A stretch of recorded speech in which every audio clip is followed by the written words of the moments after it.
Well, good morning, everybody. Good morning, everybody. Welcome to another episode of The Morning Glow. Welcome to another episode of The Morning Glow. Got a great broadcast lineup for you this morning. Got an absolutely amazing broadcast lineup for you this morning. And I can't wait to get into this conversation, to get into this discussion, to find out how we're going to handle this discussion this morning. So before we go another step further, I got to say good morning. We got two of the soldiers with me this morning. Got two of the soldiers with me this morning. First and foremost, I want to say good morning, Captain Leonard. Good morning, sir. How you doing? Good morning, Mr. Raheen, and the Morning Glow family. Yes, sir. Yes, sir. And Adrian. Good morning, Captain. How you doing? Good morning. Good morning. How you all doing? Hey, doing well, man.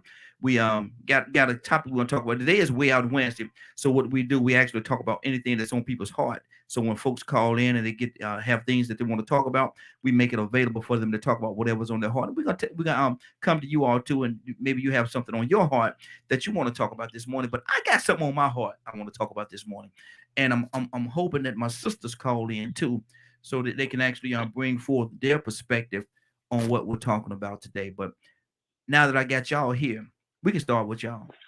And I'm gonna ask the question: What is it? What is it about pregnancy that we as men just don't understand? What is it about pregnancy that I had to talk with my wife this morning, and we from the time I got in the car, 'cause we go different directions to work. And I said, baby, I'm gonna talk about this today. What is it about pregnancy that men don't understand? And she talked and talked and talked all the way till I pulled up into in front of the studio, and she was still telling me things that we don't understand. So now that I got y'all brothers on here, I want to ask y'all the question: What is it from you all's perspective? What is it about pregnancy that we as men, Adrian, just don't understand? All right, brothers and sisters. I think the thing about women being pregnant that we men don't understand is perhaps the hormone changes Mm-hmm. that carrying an extra child brings. Okay. Now, when you by yourself, you can move, you'll move in a shaker. But when a woman starts to develop a new creature, a new human inside of her belly, okay, and inside of her womb, Mm-hmm. it no longer is just her by herself. Yeah. It's her and it's someone that's with her for the rest of her life or their life. Mm-hmm. Prime example. A couple of years ago, I met a young lady down here. She rolled up on me at my spot, no lie. I didn't know she was pregnant. She got out the car like she was ready to deliver the baby. Couldn't find the baby named Ernest. She's a real pretty little girl. And I told this young lady, I said, look, I said, I know you out here, you like to have fun, this, that, and other. I said, but you got to keep in mind that it's no longer you one by yourself. It's now two. Mm-hmm. Okay. And you're responsible for that child because it's in you and you don't want to do something to negate your health or the baby health. And I said, too, the daddy is just as responsible as you. But a lot of times, us men, because again, once we done created a baby inside of a woman, we don't have to carry. We can pick up and move and shake. She can't. Mm-hmm. So to me, that's what That's one of the things as to why. You know what I'm saying? Your question you asked. That's one of the things. Okay. Mm-hmm. Okay. Let me and there's a whole list of things. I know there's a whole list of things. And so Leonard, what do you say if you and if you could go down the list and pick just one thing about a woman being pregnant that we as men would never or at this time don't understand, Leonard, what would it be? Well, I understand completely the physical part, but Mm-hmm. I'll be interested in the craving. You Mm-hmm. know, the the Mm-hmm. the the cravings that they have that are unusual. I mean, it's not nothing I'm really trying to understand about it. I mean, I'm glad I don't get pregnant. Yeah. Yeah. I'm glad I'm not a woman. I couldn't. I don't think. I don't know. I just don't understand. The fortitude it takes to constant to even want to have another child after you have the first one. Mm-hmm. Mm. So because it takes such a toll on the body, but then you see women who do this regularly in stride. you know, especially the women that are physically fit going into pregnancy. They running and doing yoga and everything that they want to do because for them, they're made for it. Right. You know, they're created for it. And it's amazing to me. And this is one of the reasons why I usually I never grew up disrespecting women and all these things, because they're the portal for life to come through. So you have to respect that. And I wouldn't want to do anything to harm these women this way. And because one, I don't know if I could do that. That is something that I don't think I could do. I mean, I don't have a desire to do it, actually. Exactly. But if we could sit right here, sit around this table, we sit around the table and ask each other and compare notes, if you will. Leonard, what, and I understand what you just said, but what is one of the things, because I know I have a few things I'm gonna throw on the table, I'm gonna throw out there as well, but about this whole process of being pregnancy, what is it? What are some of the things that you, Leonard, just don't understand? It's not about understanding. My duty is to give you whatever you want and provide whatever you need. That's my job. That's what I do. But do we know what to provide, though? Do we know exactly what it is that we need to be whatever providing? Whatever it is she wants, it does not even matter to me. Do you know without asking? No. Yes. No. Yes. To me, yes. Go ahead, Adrian. To me, I yes. make you comfortable. Right. Okay. Exactly. Whatever I provide for myself, like when me and old girl was talking, and the first day she rolled up on me, she wanted some grown folks' attention. And I'm gonna say it clean right now. She wanted some grown folks' attention. And when she stepped out the car, I looked at her and I'm like, okay, you nearly 9 months pregnant. This was in December 2 years ago. I said, no, 3 years ago. I said, you nearly 9 months pregnant. You about to have a baby. She said, yeah, but I want some, you know what I'm saying? I'm feeling it, Yeah. So I told her, I said, wait until you have your baby and until you're healed up. And I said, then we can do what we do. Okay. But I said, right now, you out here me. You don't know me from Adam's house cat and any other man. I said, you can roll up on, I said, you didn't even tell me that you was pregnant. You can roll up on another dude. That dude cannot be as chill as I am. He can knock you down and hurt you and kill the baby. I said, wait till you have the baby, then we can do what we do. And that's what happened. Okay. So I think the thing is, as far as us men knowing what to provide for Negro, you know, when it was time for the baby to be delivered, I had her Pampers, I had, milk. I was just friends. We wasn't even doing that. So if I put a roof over my head, guess what? My wife gonna have a roof over her head because she has my offspring or my girl. You know what I'm saying? If I put food in my mouth, baby, you gonna eat too, and the baby gonna eat good. We gonna all eat good together. Yeah. Because guess what? I put that seed there. So I think that's what the brother right there, Leonard, is saying. Like he say, be a provider. That's the automatic part. You know, then of course women have their own weird stuff that they want. Cause she used to have her own weird stuff that she wanted. So that's my opinion. Okay. Then go ahead a little deeper in what you were saying, Leonard, because and we got to talk also about the emotional aspect of it, because sometimes they'll look at us, man, and for whatever reason they're just mad at us. We didn't do anything. We didn't do nothing.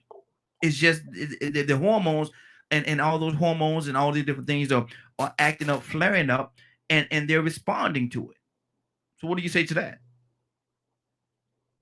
Well, some people have different issues. My niece is pregnant. I think her baby's due in January. And so, all I know of her is just a little girl, And she's a very sweet person when I'm around, you know what I'm saying? So I was asking her, how do you feel? Do you feel different? And this, that, and the other. And she explained it to me. She said, I'm bored. She said, I'm bored. Yeah. That's because she can't do what she used to do. So and that changes from day to day with certain women. I remember her mother when she was pregnant. Her mother, my brother used to have to sit up and talk to her at night because she couldn't sleep. Mm-hmm. And my mother used to tell my brother, that's what you get. Now you sit up here and you talk to her till she finished talking to you. Yeah. Yeah. Yeah. So I mean, it could be all late at night. It didn't matter. So it just depends on the woman. I don't think all women are the same. Some women handle that pregnancy thing like it ain't nothing. Yeah. I mean, they just do it before you know it. They back at the gym. Mm-hmm. I mean, they just they embrace it and they want to be healthy. And of course, we know the things that they go through and need prenatal care and all these types of things. However, now, you know, I'm still me. So, you know, we're not going to get out of control. Yeah. Mm-hmm. Mm-hmm. You know, we're not going to do that. And I'm not going to let you do anything to hurt yourself or the child. Mm-hmm. Because, you know, some people get completely distraught during their pregnancy. And even after the child is born, you have to deal sometimes with the postpartum issue. Yes, sir. Yes, sir. So it takes a huge toll on a woman's chemistry. Mm-hmm. Because once your chemistry is off, it can manifest in different ways. So it's not, you know, it's such a mystery. Anybody that tells you that they ain't really looked at that whole life thing. Mm-hmm. And then when you learn to appreciate it, you start to I think you start to live better with a better purpose. Like say for instance, a lot of people change after they have kids, men as well. You learn to appreciate it more. Yeah. Because you value your child. So, and that, you know, a lot of times that changes people's perspectives on life. You know, you may notice that she was different before she was pregnant. Mm-hmm. Because now she's a mother. Mm-hmm. Yeah. So you'll notice that change in her sometimes. So it just depends on the woman, how that woman went into that pregnancy. You know, when Adrian was talking to me, what he was talking to me about, I was like, Lord, have mercy, Jesus. Really? Yeah. Really? Mm-hmm. Yeah. We're going to need some prayer. We're going to need some prayer in there for sure. Exactly. Exactly. And see, and because that's just, you know, certain behaviors and things like you say, a lot of them have those cravings that way. Mm-hmm. You know, like you said, now since we don't be all in, we ain't all married, you understand? Mm-hmm. Yeah. But, you know, I consider it a bit taboo myself. So, you know, I'm glad my brother Adrian backed her up and slowed her down. Because, like you said, everybody ain't so friendly. Yes, sir. Yeah. Yeah. Some people a lot of dudes get mad. You know, you mean the chick, she didn't even tell me she was pregnant, bro. Mm-hmm. She pulled up on me at my spot out here to hang out until she pulled up. She was kind of like leaned over the steering wheel. When she opened the door, you know, I walked up to her car. Hey, how you doing? I'm great. Da, da, da. She stepped out the car. Her stomach is as big as one of them big old watch fires. I was like, whoa. What do you got going on? This is no lie, y'all. Mm-hmm. But hey, oh my goodness. they be honest. I've heard, you know, but like I say, you know, I've been married for some time. So, you know, it's different because I asked the father of my niece's child, you know, how he felt and how she was. And, you know, they were so funny because they're young. They're about 25.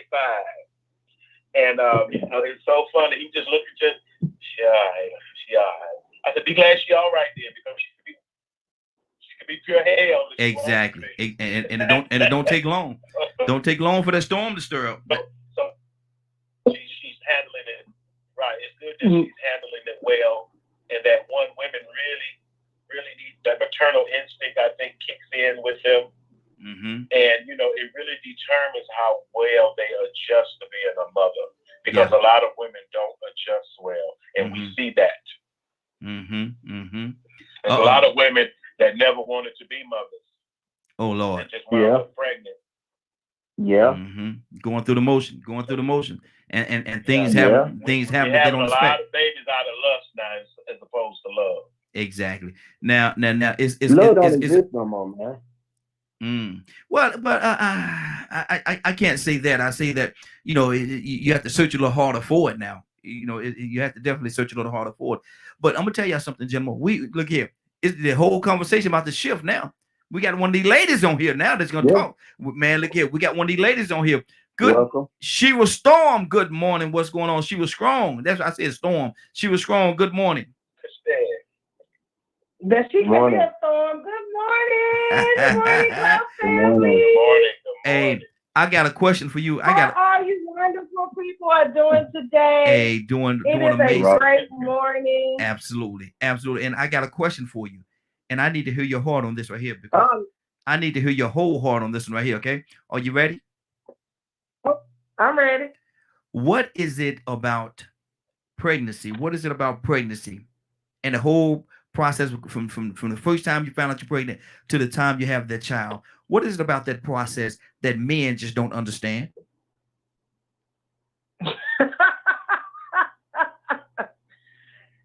I mean, look, I can tell y'all, or I can speak about it. You still won't understand. I love that. I mean, I really can. I can break it down to you in a million forms, but we are, and I keep saying this, and I know y'all say it's not, but we are different creatures.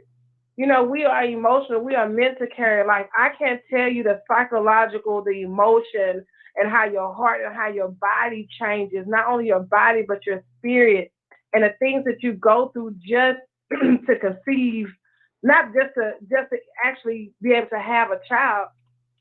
I myself never wanted kids. I had so much things that I wanted to do in my life. And I can tell you, when a woman first finds out she's pregnant, there's a lot of things that go through her mind. Am I going to be a good parent? What was my mama to me? Am I going to be able to do it? I don't want this child. I don't want it. Maybe I should get an abortion. Maybe I shouldn't get an abortion. Or, it's a lot that goes in your mind, because then you got to figure out if this dude with you, if you're not married, well, dang, if I tell him if he going to go away, or if he go away, can I handle it myself? Is it something that we want? If you're in a relationship, if the guy like, well, I don't want no kid or whatever, you have to make those decisions. So there's a lot that goes through a woman's mind. So that's why I don't pass judgment on no woman who have decided to either get a child for adoption or either, and that's one option for me. I could never choose, because you have to understand, you have something growing inside of you for 9 months. You're going to connect. You're going to feel, one thing I can tell you, everything that you feel your child feels while you're pregnant. So I can't even tell you even the emotional things. Everything you feel that the child feels. If you feel neglect, your child feels neglect. If you feel hurt, your child feels hurt. If you crying, the child feels, because you are attached, and it's attached to you, not only physically but emotionally. And that's, if you ever go and do, it was a research done of women that were pregnant and carrying children, and I think Sigmund Freud is the one who did this, and he did a lot of stuff with that. But I'm telling you, it's a process. And I can remember when I was pregnant with my child and I was going through everything, I almost died giving birth to my child, because I ruptured my last son. I ruptured on the table. So we both was about to die, and we both made it out. And I can tell you, like, it's a different feeling when you actually meet the face of what was going on inside of you, and you actually hold that child. Then everything that you felt and everything you felt like you couldn't do, everything you felt like you can't do, you then decide, okay, I can do. It's a lot that goes with it. I can't, that's just a whole thing to explain, Raheem, to a man, because a man they don't get that. And then, like, they can only, once a child get there, but it's a lot that goes through the process. It's a lot. Your hips widen, it's a lot you go through as a woman just to carry a child. And then there's a lot you go through to bring them into this world. There's no easy method. I know we all make fun, but some women want to do it natural. Some have midwives. But I can tell you, I never had to go. I had C-sections with all mine. And I could tell you that It's a process of healing. Even when you do vaginal, it's a process of healing. It's a process, you may go to postpartum depression. That is real. It's a lot. I mean, I can't even explain it all. It's just so much in that that men would never understand. So what is it that we could do we may never, and I think you're absolutely right. We will never fully understand, but what is it that we could do to partially, halfway, a third of a way, somewhat understand? Just know it's a process. Just know if you with a woman that's pregnant, it's gonna be mood swings. She ain't gonna like you half the time. She might like you. Just go with the flow. Don't be so a man about it. But see, thank you, Kristen. Ain't that what we say though? Men are from what they say, Mars, and women are from Venus. We from two different places. We from totally two different places. Well, I think somebody said they didn't like that, so I try not to say that, but it really is true. Women are more emotional for a purpose. Women, everyone has their part in this earth. Women are delicate. Women are, as some are emotional. I'm gonna say we all are emotional creatures. We are to give life. We have a nurturing side. Where the man is more of a rough nature type of man.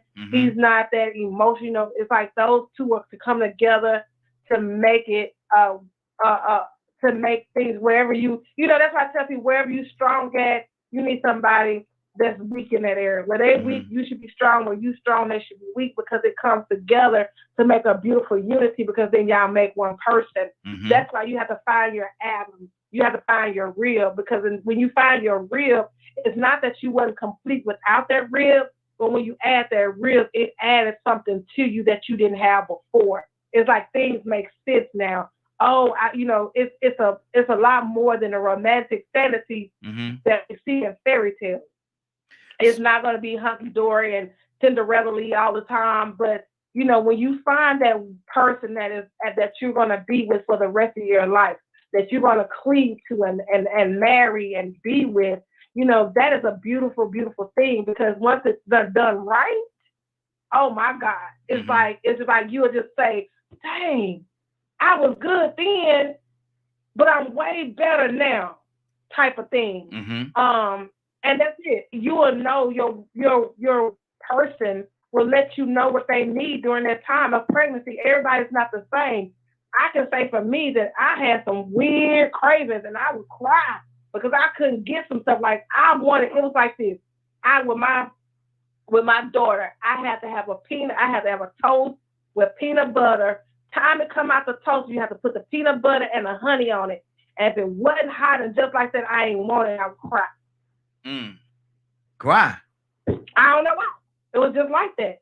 So, and each pregnancy is different. There's no pregnancy that's the same. Go, Adrian. You have a question? Yeah, I have a question for the young lady. What's your name? My name is Shira Strong, but you can call me Christy. Hold on, caller. Okay. Caller from the 816 area code. Hold on, we're coming to you next. Hold on, caller. We're coming to you next. Go ahead, Adrian.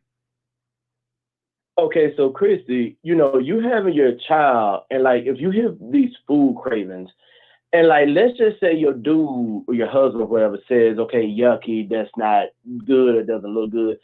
Does it help you psychologically if he would try some of what that is that you're craving? Like, would that help you psychologically to show that kind of like he's in it, trying to see what you're understanding of what you're saying? Okay. Not for me. Okay. I mean, it might be somebody else like that. For me, no. I didn't care if you tried it not, just as long as you had mine. Okay. Yes, indeed. Wow. Yes, indeed. Wow. Now I would say I would tell the man not to be negative about like how nasty it is or how nasty it looks, because that's the craving. She can't. I mean, I never ate peanut butter and honey on toast a day of my life until I got pregnant. I craved it. But I would say, just say, you know what, that's kind of interesting. Because I used to eat pickles on top of crackers and thought it was like, like cheese and crackers. I ate pickles on crackers. It was some crazy stuff, but I wanted it. Wow. That's what's amazing to me. Those cravings, because they vary from woman to woman, and it's so funny to just watch it. Because, like she said before, she never even ate it before. Yeah. There was nothing she had a desire for. That's wild. Yeah, exactly. Exactly. Hold on. Let me go to the. Amazing to me. Exactly. Let me go to this caller. Caller from the 816 area code. What's your name? Where you calling from? My name is Lisa, aka Goddess. Lisa. And I am calling from Kansas. Yes, I am calling from Kansas City. Kansas City. Good to have you, sister. Definitely good to have you, Miss Goddess. I want to ask you the question. What is it about pregnancy from the time you first find out to the time you have the baby that men just don't understand? What is it? Personally, I feel like men and women, certain things that we don't understand it. We have not came to the realization that we are creators of life. That's right. Also, and we have been taught wrong about how we birth our children. The first thing that we've done once we have a child, we allow them to cut the umbilical cord, and the placenta is removed, and all that's removed, and where it should still continue to pulsate and get all the nutrients out of the tree of life. And our children are needing, because they turn around and take that whole complete sack and sell it. And make so much money off of it. It's a lot of things that we have been taught wrong, because if I would have known now, what I know now, and when I had my children, I would have done everything completely different. Wow. Everything. So, and I didn't realize how God has blessed us as women, because we do have the mitochondrial gene called the Eve gene, and therefore that's what's made us goddesses. So a lot of us won't put down certain things in order to bring this child into the world where we need to. Craving is one thing, because it's already a divine spiritual moment with us with God anyway. So that's why we crave certain things, because of the nutrients that we're lacking. Okay. Now, are we as men, and lack of a better term, certainly not putting us down, but are we as men, are we just dumb to the fact we just don't know? I'm not going to say that you're dumb to the fact. Like I said, it's just that, just like some of us women, we're the ones that's having them. It's not the dumbness. It's just that we have not really been taught. We just really have not been taught. We have been taught the Caucasian way, and not the real true way how we about our children. And I'm not trying to make it a black or white situation. Yeah, I understand. Basically, we just have not been taught and learned to respect it as well. Respect the whole process, because and that's the whole process. Yeah, and that's what it is. It's a process. Leonard, what's on your heart, brother? Well, I can agree with a lot of things. However, I'm not going to I'm not dumb to the fact. Because, just being, I have considerably childbirth and pregnancy and things like that. But, like I said, and you said men ain't dumb. Men have written the majority of the things related to pregnancy. Because they've been OBGYNs. They go to school for it. Then there's a complete natural way to have a child. There's lots of things that we discover through science that we're still discovering about the process. So, it's not like you're going to learn everything, because once you learn about it, then you learn how to do it better. You know what I'm saying? Yeah. Then you try to improve it. Then you try to be more efficient at it. So It's not a matter of not knowing it. If you want to know, you can. But when you sit around and you say, so are you saying, Leonard, that some men Are you saying that some men just really don't want to know? Because you're absolutely right. If you want to know, Right. you go out there, you do the research. I've done my part. Mm-hmm. I've done my part. If I want to be an OBGYN, I go to school and do that. If I want to be a doula, I go to doula training to get that training as well. Mm-hmm. So I mean, it's not, I really get irritated when people claim ignorance, because if you got enough sense to claim it, you need to go find out. That's how it happens. You learn. I have friends who are family members who are midwives and things of that nature, and just talking with them and why they do it, how they do it. I've listened to a lot of people who do natural childbirth, people who give birth who have their babies in water, people who have their babies believe you should be standing and kneeling and squatting, all these types of things. So it's so many different ways and so much knowledge there. And this is why people go to learn it. So you can learn it if you want. It's amazing. It's an amazing thing. It is what is most unique about women. All right. That's good. You don't even have what's necessary. I tell a lot of women, it's like, be careful and don't lose your uniqueness, because that is what is truly special about you. Your ability to bring life into this world.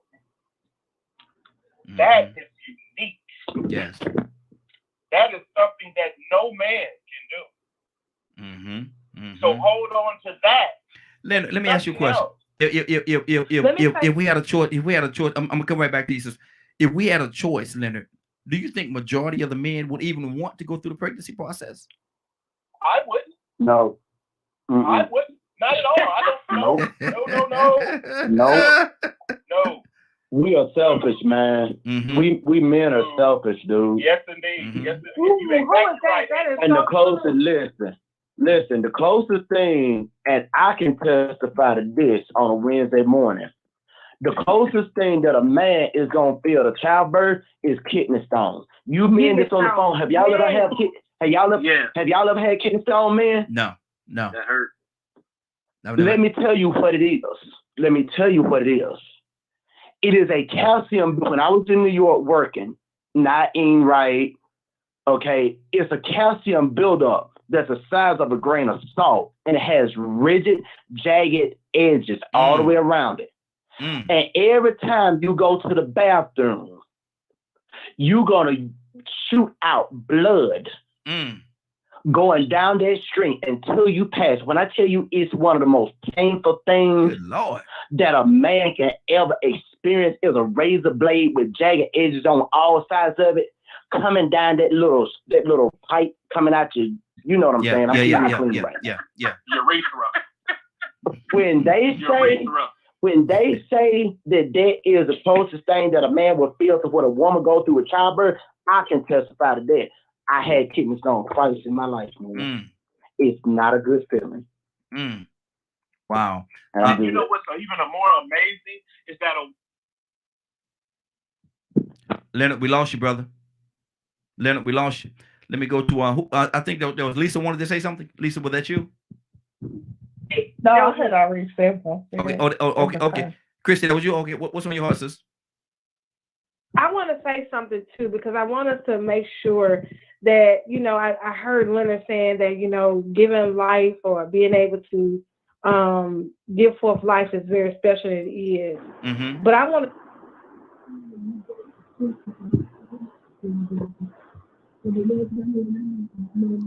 Christy, we can barely hear you, sis. Oh, can you hear me now? Yes. Yes. Can you hear me now? Absolutely. Go ahead.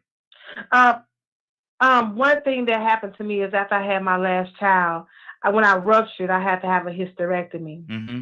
And to me, I went through a process of, oh my God, am I still a woman? Because now I'm not able to give birth anymore, or I'm not able to bring forth life or children. And there's some women who are barren and cannot have any children for whatever reasons, some medical or whatever. And I want them to know that you still a woman and you Yes. still beautiful and marvelously made. Hmm. That does not make you a woman, because right now there are so many things available for you to be a mom.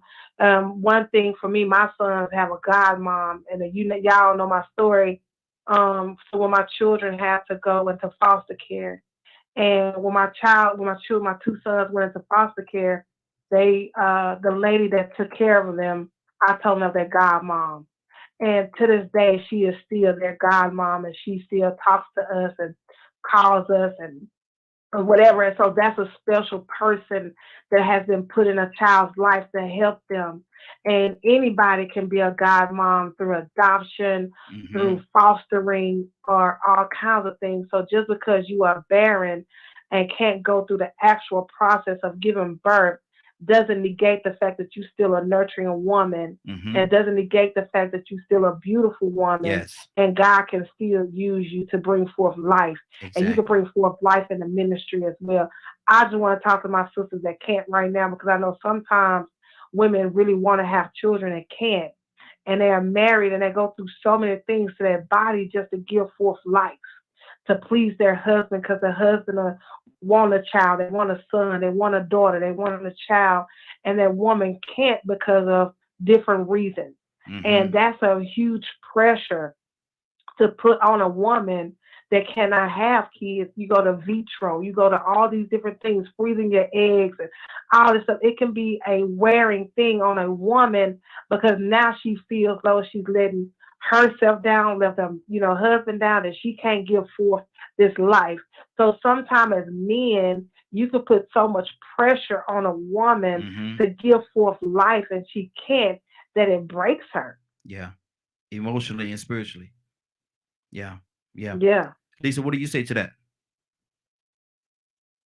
I totally agree with her on the nurturing aspect of it. I totally agree with the fact that for those who want to have children, adoption is a key. But we, as a whole, as African Americans, must be careful about getting our kids placed in foster care. We Hmm. must be careful. Hmm. Um, Annabelle is a real, basically, reenactment of a true situation that's going on out here. You have certain Mm. people that do adopt our children for the good, but you got a lot of them that adopt them for the bad reasons. Hmm. Yes, So, yes. and Hmm. we have And got sister, I to, was praying. I know you were, Hmm. and God bless you with something beautiful. Yeah.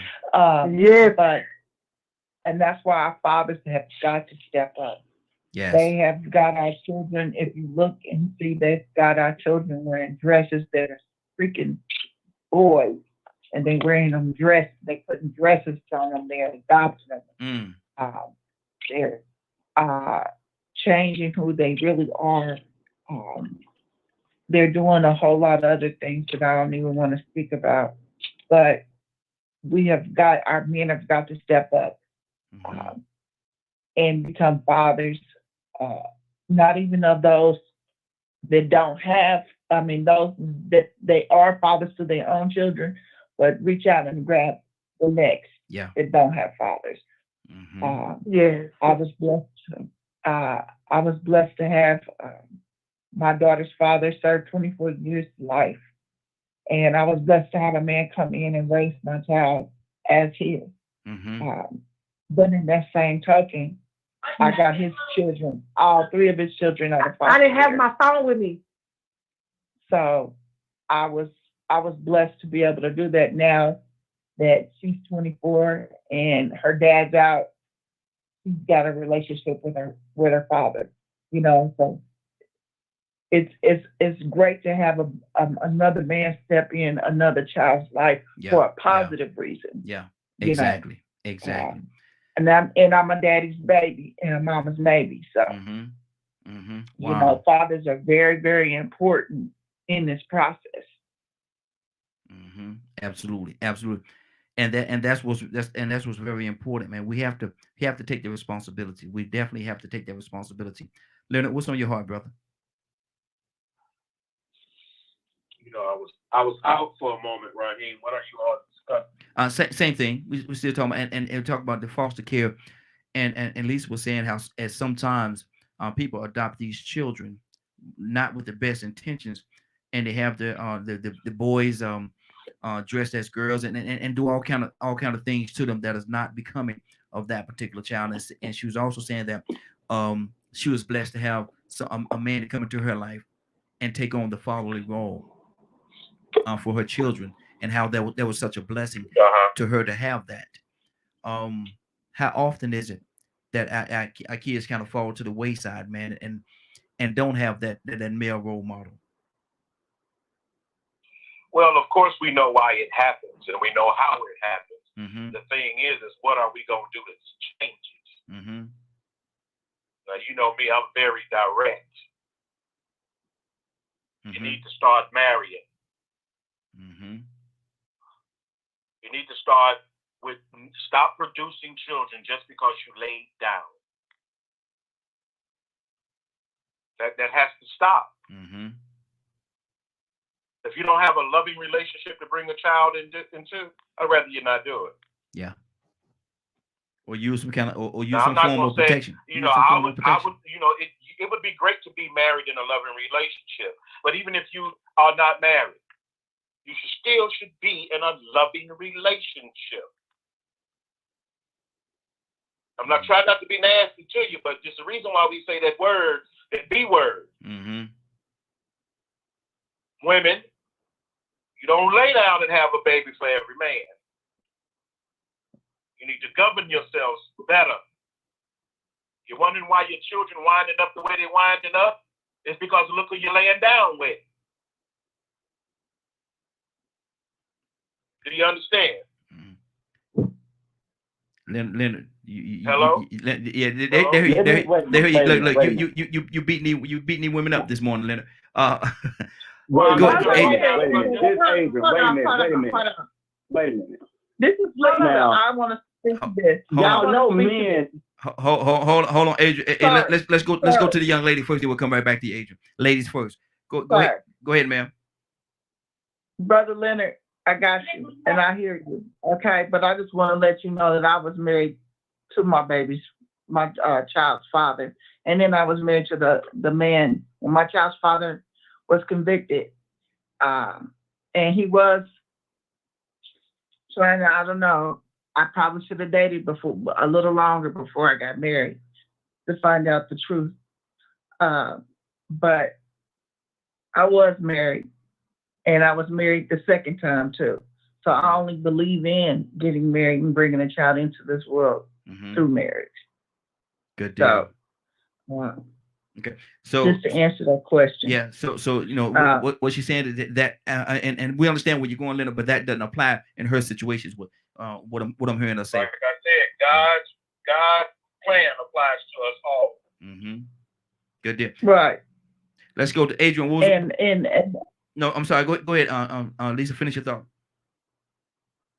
And I totally agree about being married and bringing that child in.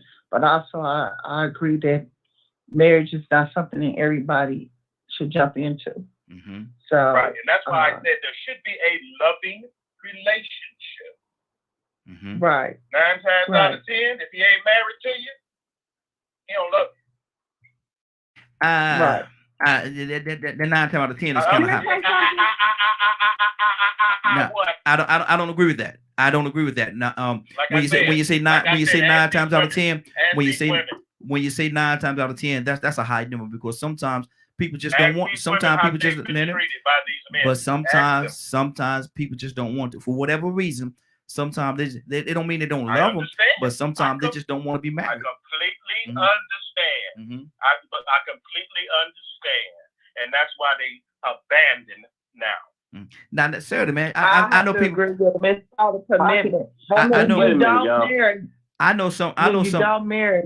You don't want to follow through with a commitment, and that's what marriage does. Mm-hmm. Marriage puts you on a commitment. You've got Lisa, you made a commitment with God, and you made a commitment with Okay. that woman. Okay, but And Lisa, that's you why a said lot of too. men don't want to make that choice. Okay, Lisa, listen to me get for a married. second. Listen.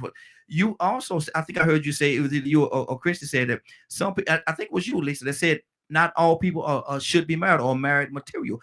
Not all people are supposed to be married.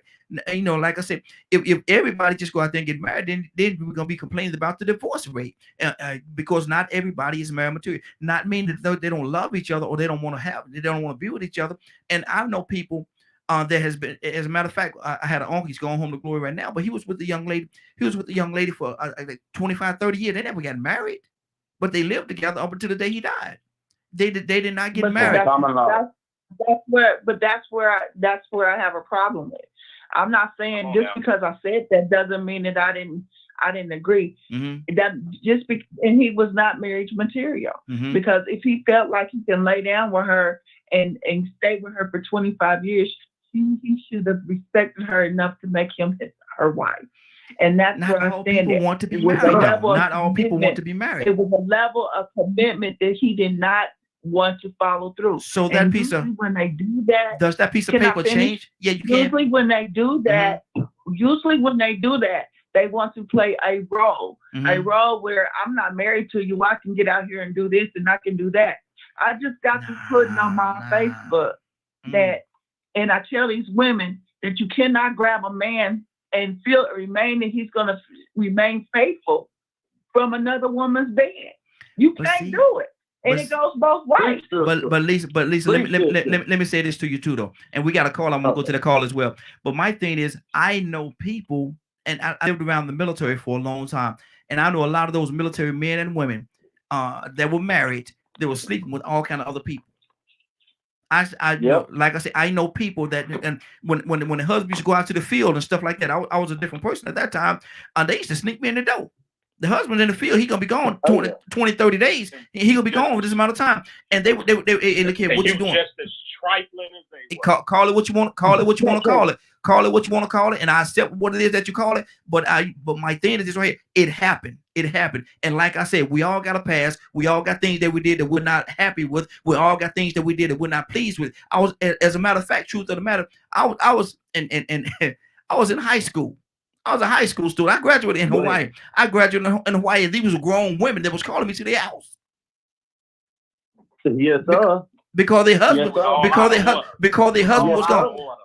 Call it what you want to call it, well, but that still don't change the fact. That still don't change the fact. And see, we put all this. I've been married with my wife for 24 years. I love my wife, and I love the union that we have. But at the same time, I'm not so gullible to think that that piece of paper is going to change everybody's life, because it's not. Some people can get that piece of paper, still do the same thing they did before they got that piece of paper, or even worse. If not more. There you go. There you go. Hey, good morning, Pete. How you doing, sir? Can I say something? Yeah. Yeah, go ahead. Mm-hmm. Oh, I just want, the thing is, we're talking about love. Uh-huh. And love doesn't have, if you truly have the true love, I'm not talking about agape love. There are different, what we have to understand, there are different types of love. You have lust, which a lot of us, when we're in high school and, we're lusting, that's the first thing we do. We lust after that lust, and we give it to that lust and have sex with a female, or a female having sex with a male. That doesn't denote love. You may think you're in love. You may, it may feel, it might be a pretense of love. And then it grows, and then you may break up with this person, not be with this person, but if every person that you think you love, you sleep with, what is that? That you're gonna be sleeping with a lot of people, because we change so regularly. Now, I'm gonna say this: I have friends that do live in and have lived in for years.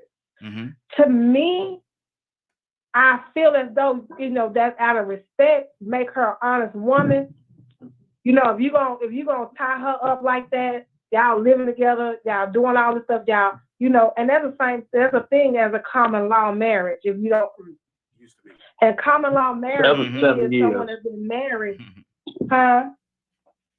7 years, common law marriage.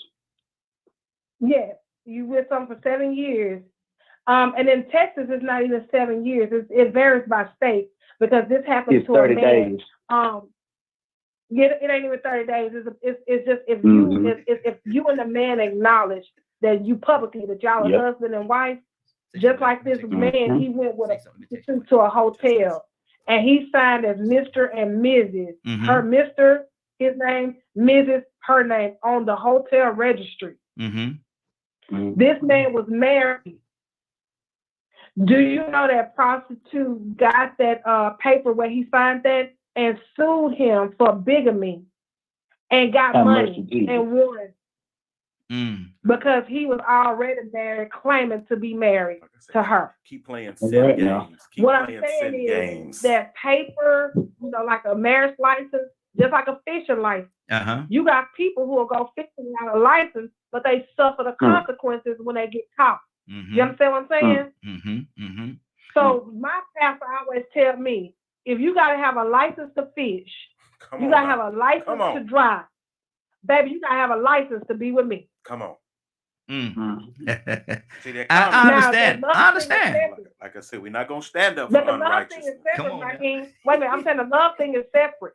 Because I can get somebody to put me on paper saying they marry me and don't care nothing about me, want to misuse me and abuse. That paper don't denote love, but the paper denotes legality. And you can't put legality and love in the same sentence. Thank you. Let me go to Brother Pete. Brother Pete, what's on your heart, brother? Talk to me. Good morning to you. Pete, you there? Now, who did I have? I have a. I recognize the number wrong. That's Bishop. Bishop, good morning, sir. How you doing? I looked at the number wrong. Yeah, all is well. Good morning. Good morning, good Bishop. Topic. Yes, sir. Good morning. But I'm gonna go back and I'm listening to the love conversation, and love that's a serious word that sometimes can be used very loosely. You're talking about relationship wise. Common law marriage was existing and it started in medieval times, but today a lot of states they don't recognize the time period was 1 year. If you live together 1 year, you recognize this person as your wife or husband. But in several states, they don't recognize common law marriage today. So because during that time, the priest or the justice of the peace would have to travel to those areas, and it was very difficult. But today, you got courts in every state. So they abolished that. And now you got to do the right way and the legal way. But when you start talking about... Not Louisiana. Well, I said not every state. But here's... And Kansas City. In fact, you just look it up and see what it says about it. Look it up and see what it says about it. I didn't say every state. Y'all gonna call out every state? Okay. You call out every state, you have to call out all 50 of them. I just know it does not exist. So I was a law enforcement and a pathologist in Georgia. So and the military doesn't recognize it either. Common law? No, because I've been had cases where they've been denied benefits because of this issue. Regardless of how long they've been together. Right. They don't respect common law. Yeah. That's good. That's what I just told them. So, you can call out every state you want to call out. I'm just telling you how the laws have changed.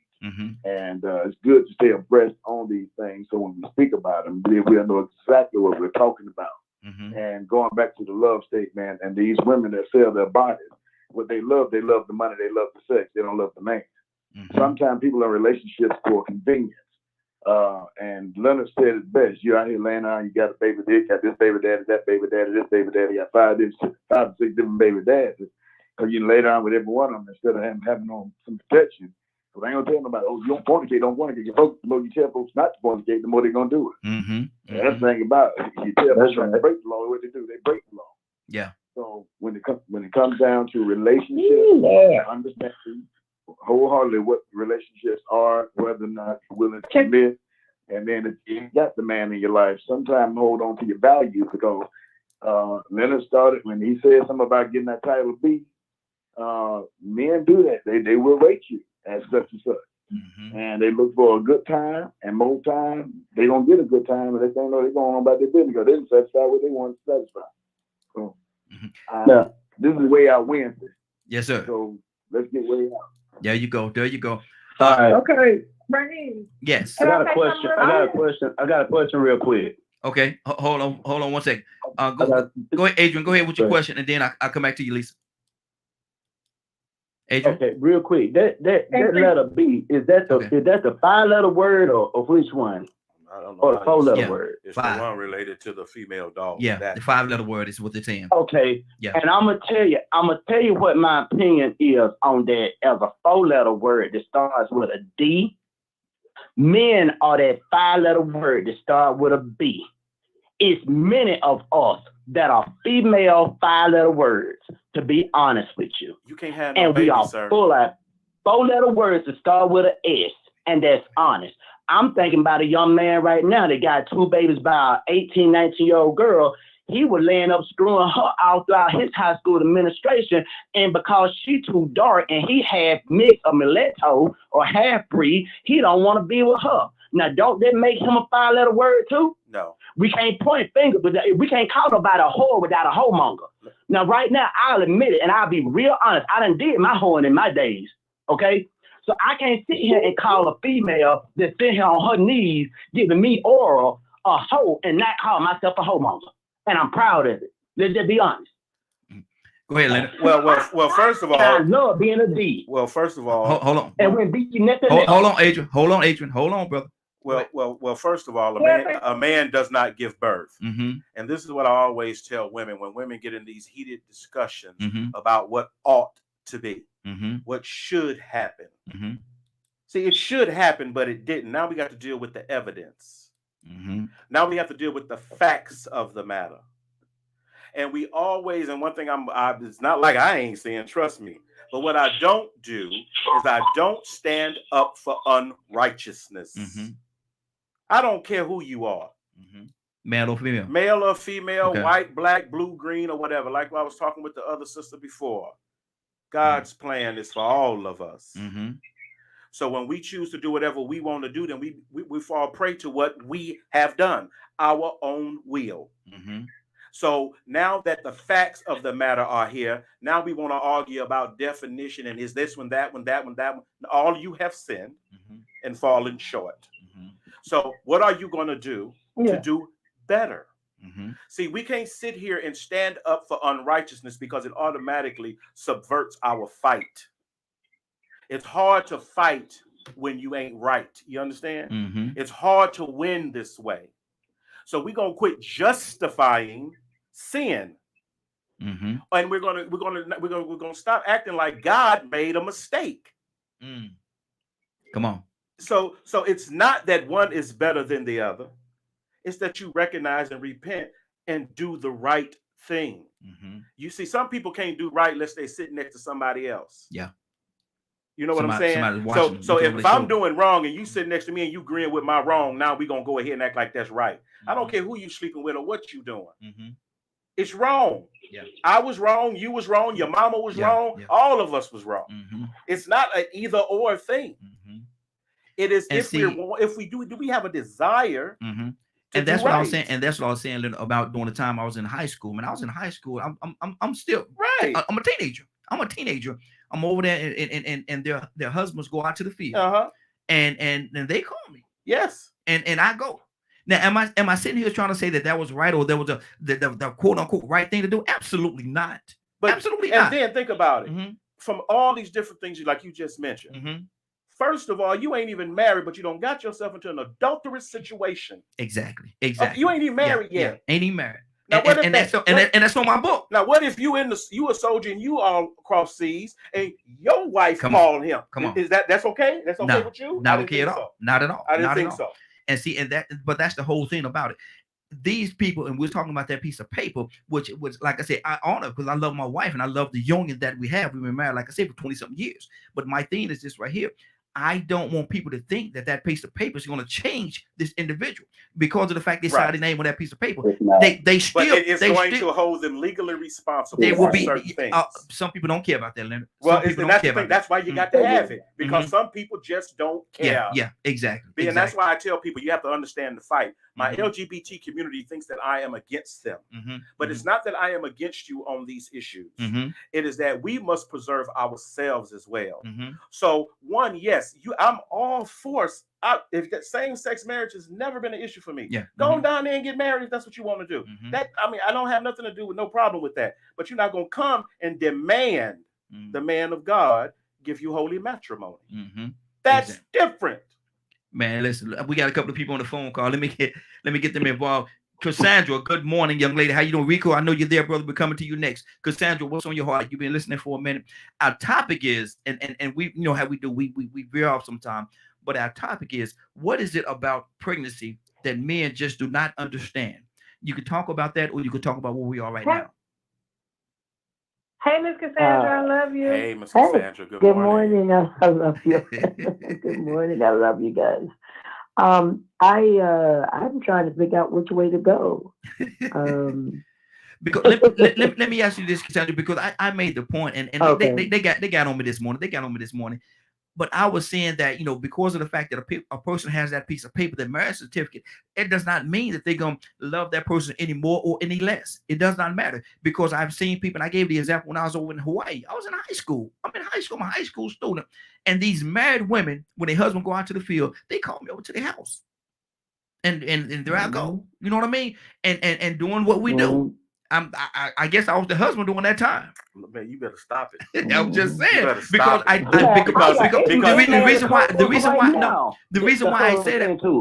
reason why I say that is because I got all the benefits. Huh?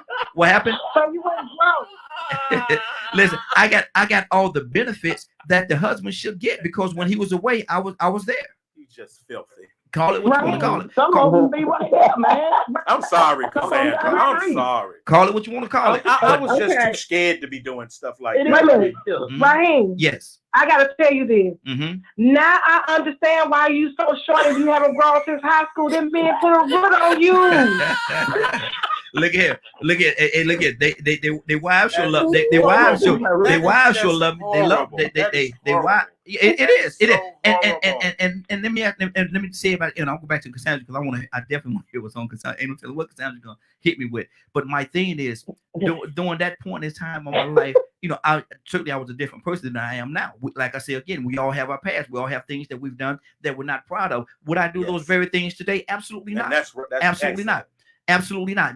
Would I go in somebody else's house and nah, hold on. You ain't got no business even trying to call me if your husband ain't home. Ain't nobody come to your house, huh? Nah, ain't nobody coming to my house. But my thing is this right here. We all got to understand that we all have a past. And when we start acting as if we didn't have a past, that's when we're misleading the people. I tell y'all, I was a whore every day. Raheem. Yes. Raheem, can I ask you, do you know what a queen of We know Leonard was a pimp. Hold on, y'all. We can't talk. We can't talk over each other. Can't talk with each other. We can't hear anything. What did you say, Adrian? Do you know what a queen of spades is? In a deck of cards, yeah. No, in the sex life. No, I don't know about no queen of spades. A queen of spades is a woman. A queen of spades is a woman, and y'all finna get some knowledge this morning. That she got a tattoo on her. Usually the time it's on her butt cheek, right or left. It don't matter. And that means that she like to sleep with men and get caught by her husband, or have them sneaking in and out and hiding in the closet when the husband get home. That's what a queen of spades is. Just like in that deck of cards. Now, I don't understand cards. A queen of spades like in that deck of cards, that you throw that funny card out and do whatever you do. That's what a queen of spades is. So if y'all ever hear that, now you know. I'm gonna tell you, a queen of spades gonna get you killed. Queen of spades. I don't need no new word. Gonna get you killed. Exactly. Cassandra, hold on, everybody. Cassandra, what's on your heart? Then I want to go to Rico, because I know Rico got a lot to add to this conversation as well. Cassandra, what's on your heart? What's the name of the show? I'm lost. This is way out. This is way out Wednesday. What happened? Look, I'm lost. Hey, you know how the Wednesdays go? Way out Wednesday, Cassandra. This is way out Wednesday. Yeah. You definitely are way out Wednesday today. But no, I definitely believe that a piece of paper does not make the marriage. We do that because it's a part of the traditions of men, But your vow before God is what makes it marriage. Come on. And when you break that vow under any circumstances, you should be held accountable. I never believe in cheating, none of that. I've had it done to me. It is one of the most painful things you ever want to experience, to know that you've been betrayed by the person that you love and you trust and you're in covenant with. And that is always my issue. Real quickly on the thing of pregnancy, no man will ever know what it's like to have a child and to be pregnant. It is one of the most, for me, it was dangerous because I had 2 children with preeclampsia, which is something that can kill you and the baby during pregnancy. So I spent most of my 9 months laying in a hospital bed. The one blessed thing that I can say, guys, with me being in the hospital all those times during both pregnancies, is that I have never experienced labor pains. God covered me with that. So I had my children without any pain and no medication. Good Lord. No medication and no pain. So I don't know why God did it like that. I guess because you knew I'd experienced so much pain before that time. But I've never had labor pain. So I cannot tell you what the labor pains are like. Okay. But I can tell you that pregnancies were difficult. Now, did you get that epidural? Because my wife said she couldn't wait for that epidural. No, that's what I'm telling you. No, nothing. No, wow. I had my children natural with nothing. Wow. With nothing. And I absolutely had no pain. And they came so quickly that I was like, they're like, what, we don't understand, but okay. I mean, literally they came that quickly. Rico. Good morning, sir. How you doing this morning, Rico? I can't complain, man. I'm here blessed and feeling like a lottery winner because I've seen another day. There you go. There you go. Rico, man, we got a lot on the table, brother. You pick where you want to go. Well, man, I'm going to sort this thing out. It sort of went a little everywhere. But, I got an idea about the marriage license thing. That's a Western culture thing. And really, truly, that marriage license is essentially a contract to solidify the union you have with that person. That contract is saying, I'm dedicating myself to you. I'm dedicating myself. You dedicating yourself to me, and we are agreeing to not do certain things with other people. We're only doing them with each other.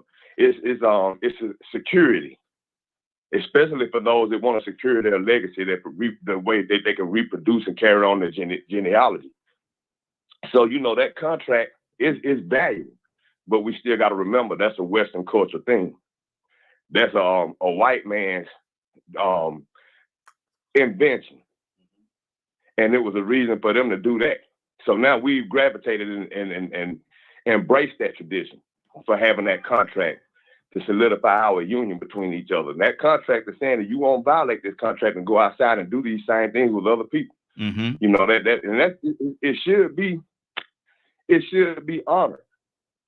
But over time, the atmosphere in our society has taken what they want to as far as virtues and values and watered them down.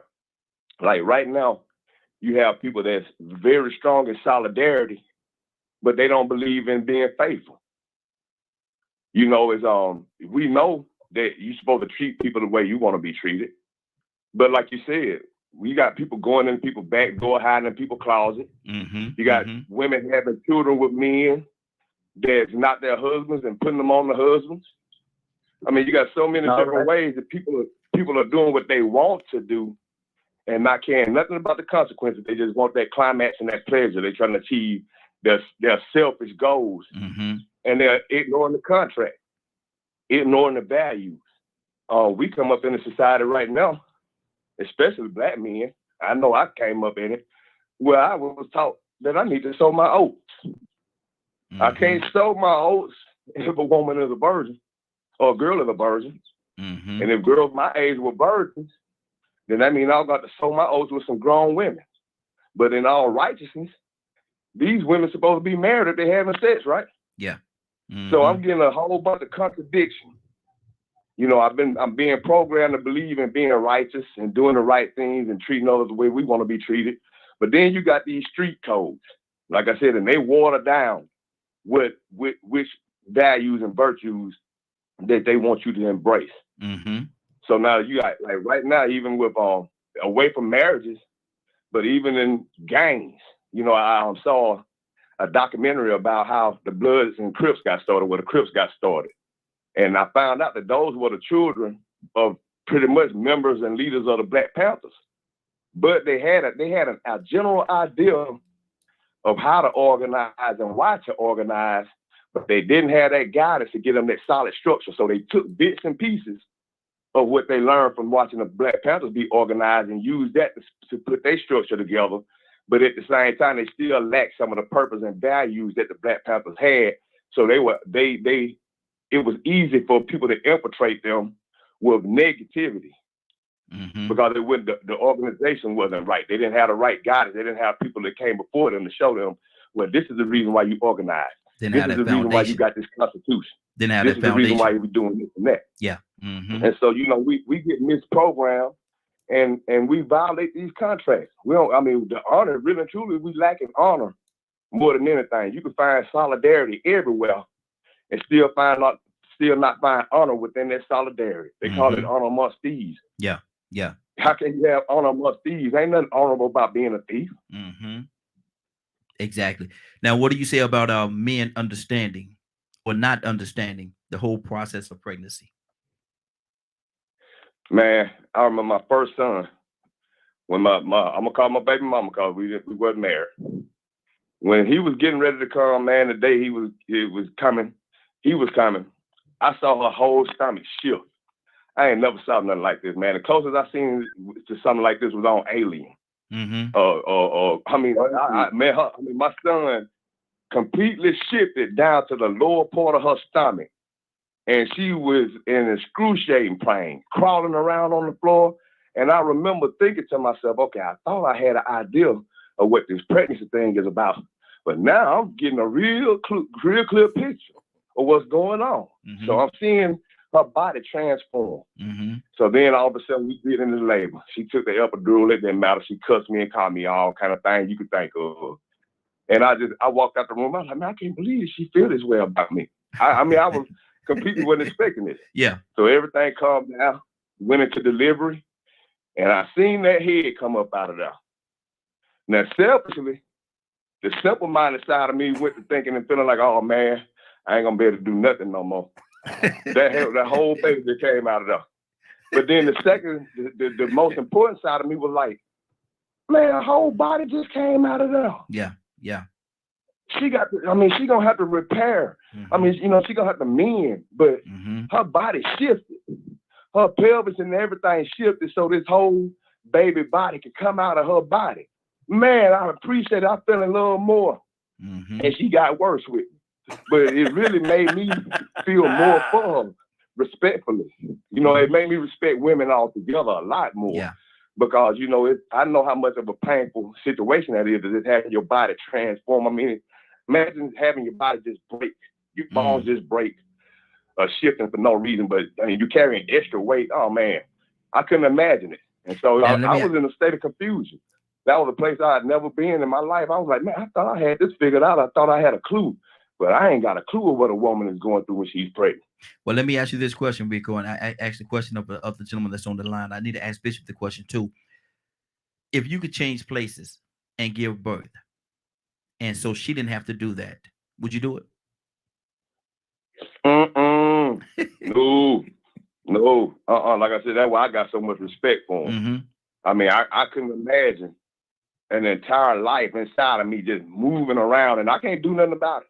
Mm-hmm. And then all of a sudden, when it's time to deliver, that scream, that excruciating pain, man, and seeing that head come out like that, oh my goodness, I ain't trying to be too bad at all, but a turd can't be too big for me. Okay. Rico, we're gonna stop you right there, brother. You're taking a turn, brother. You're taking a turn. Rico, say pleasure one time for me again. Say it. Look at Look here. We let me go to Adrian had a question. Adrian, what's on your heart, brother? We took a turn on this. So to the ladies and gentlemen on the line, well, I'll say that Happy Veterans Day to everybody. Yes. We don't want to not recognize that this morning. I know we got Bishop Adams. He's a veteran of the military, and if we have any other men and women Leonard. out there, Happy Veterans Day to you. Leonard. Leonard's a military man? Yes, sir. Mm-hmm. Okay, well, Happy Veterans Day to you too this morning, Leonard. Appreciate it. My question is, I keep hearing everybody talk about this physical cheating, sneaking in windows and in the red roofing and the back of hot tubs and stuff in trucks. How about emotional or financial cheating? Because I have been in a situation where it been chicks, they hit me up and not hitting they dude up to talk about stuff. You know what I'm saying? And I'm like, wait a minute, matter of fact, there was this one chick, she's married, she's over there in Atlanta. One preacher told me one time, he said, should no man that's not a woman husband be talking about the stuff that y'all be talking about and have that type of closeness where we calling every morning. She took me out to dinner. I took her back out to dinner. He said, even if you ain't doing that physical, you should have that type of emotional connection. Yeah. And I'm not going to lie, it condemned me. It condemned me, y'all. I got to tell the truth this morning. So what about the other factors besides the physical? What leads to the physical and what leads to that emotional cheating? What if you with your woman, you know what I'm saying, and she start confining another man about maybe how you ain't putting it down in the bedroom and not bringing home the bacon, for example. Then he started giving her money, and for long, they in the bed together. You know what I'm saying? What's y'all's opinion on that? Well, see, my thing is this right here, and I could be wrong with this, and y'all, these ladies online definitely gonna correct me if I am wrong. But I think more things have to go into a woman's cheating than has to go into a man cheating. Really?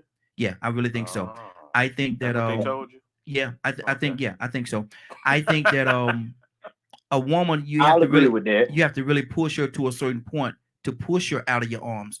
When a man, if we just see an opportunity, so sweet. if we see an opportunity, we're gonna go out there, we're gonna jump on and do what we gotta do. Oh, that's so sweet. I'm just Well, saying, woman, please answer. because hold on. Because one of the reasons why I say that, because a woman is she's so emotional. If she's in love with you, she's in love with you. And so for her to actually go out there and step outside on you, I think you have to have pushed her out. Let me go to a couple of ladies. Cassandra, what do you say to that? Most women, and there are always exceptions. Yeah, absolutely. Most women are committed to their relationships. If we love you, we are all in, and nothing that anyone can do to to pull us out of the relationship. There are always exceptions. I repeat. Yeah, absolutely. There are always exceptions. But for the majority of women, we don't do that. That's not what we do. Yeah. But men, I literally, and then they'll turn around and tell you when you find out they're cheating that, but I love you. Wasn't me. Yeah, well, your penis went over there. It wasn't over here. It went over there. So I know you say I put me in a corner, but I know you say you love me, but you know that thing went. It traveled over there. So there's a disconnect somewhere. But most women, they really don't do that. But your mind is on the other side. Who's this? We do not want to hear that. You're messing me around. Yeah, that's something. Lisa, what do you? Lord. Lisa, what do you say to that? Do you think a man are more apt to cheat than a woman, and a woman have to be pushed pretty much out of her man's arms to do that? I'm going to take something totally off and redo this. It's been on my mind. I've been just sitting up listening. First of all, it depends on how you raised and your integrity and who you are. Okay. All together. That goes with men and women. Certain principles that are being raised in your household. I was blessed to have my children raised in a neighborhood where my daughter was able to see her best friends were from some other country. where they have arranged marriages. And they grew up like brothers and sisters. And she just went and visited one of her friends in Dearborn, Michigan, and that's the area where it's all Muslims. Yeah. And that's what the mosque is.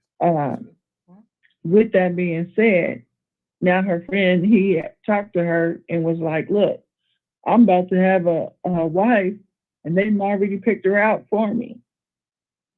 And once, you know, they talked about it, you know, because they like brothers and sisters. So with that being said, he's following tradition.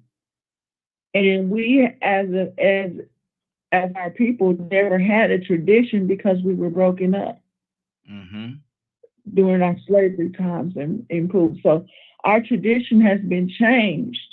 So we have to go based off of what our divine principalities have been. And a lot of us are not taught that. So some of our families, I come from a mother and father family of what a mother and father are supposed to do. A husband and wife are supposed to do and go through. I'm not saying my family was perfect, but my mom and my dad had a 40, 50-year marriage. They made it through the strong points and the wrong points, and they learned. My dad did things, and I know my mom did things, but did they break up? No. And see, that's some of the things that we have to learn and how to get back to. Because nobody is perfect. Absolutely. Absolutely. Nobody is perfect. But marriage is something that is sacred. Having a child is something that is more sacred. It's a bonding. Absolutely. And you can't bond with everybody. And you can't lay down and have children by everybody. And a lot of people forget that. And I think when you make that choice to marry somebody, then you must try to work that out. You must try to, and it has to go both ways. And if not, then you must remove yourself. Cheating is never an option in a marriage. It's never an option. It should never be an option. That's good. And just because people do it don't mean it should be an option. Absolutely. Absolutely. Good deal. People kill themselves. Are you gonna go do the same thing? Never. Never. Christy, what's on your heart? Go ahead, sister. Finish your thought. So when y'all were talking about how, you know, this military person went away right their way, and, you know, I always go back to where it says in the Bible, where Jesus asked her at the well, well, you've had five men, 5 husbands. Where's your husband now? It's good. That's good. So hold on. Look at that. Exactly. Let me go to Christy. Christy, what's on your heart?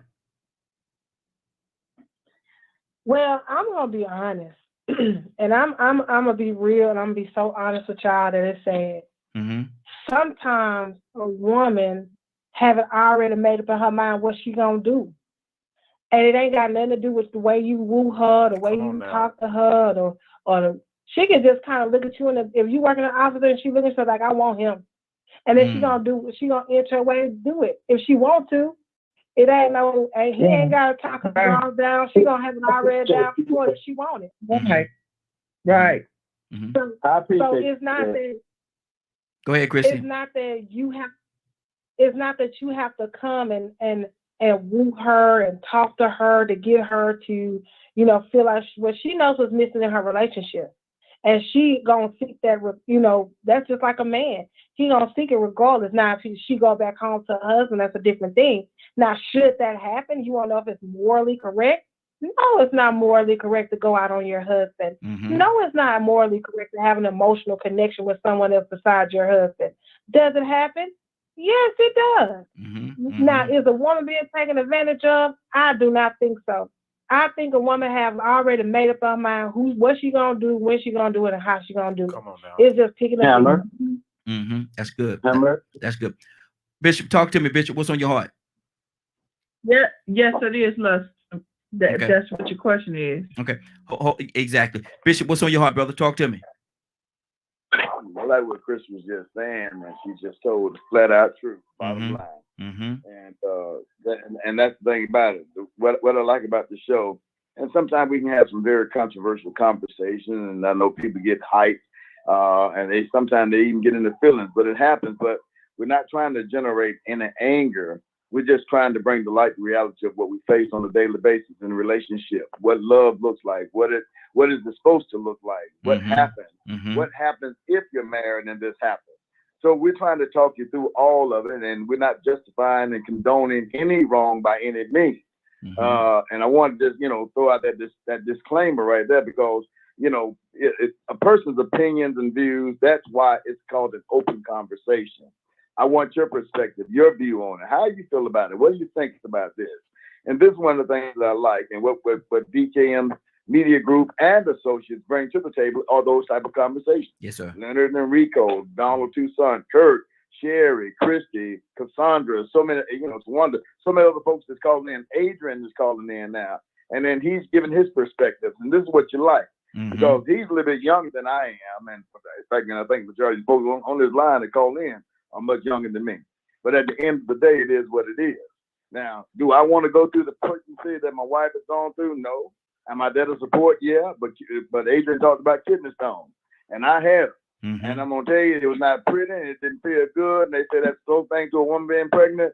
I take my hat off to them. And God bless me and my wife was sick. We don't need no more. So, baby, you ain't got to worry about going through that.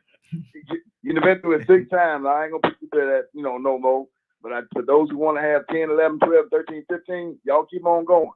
But, it's easy for a man to lay up and do what he do. And then now the woman got to carry this baby for 9 months.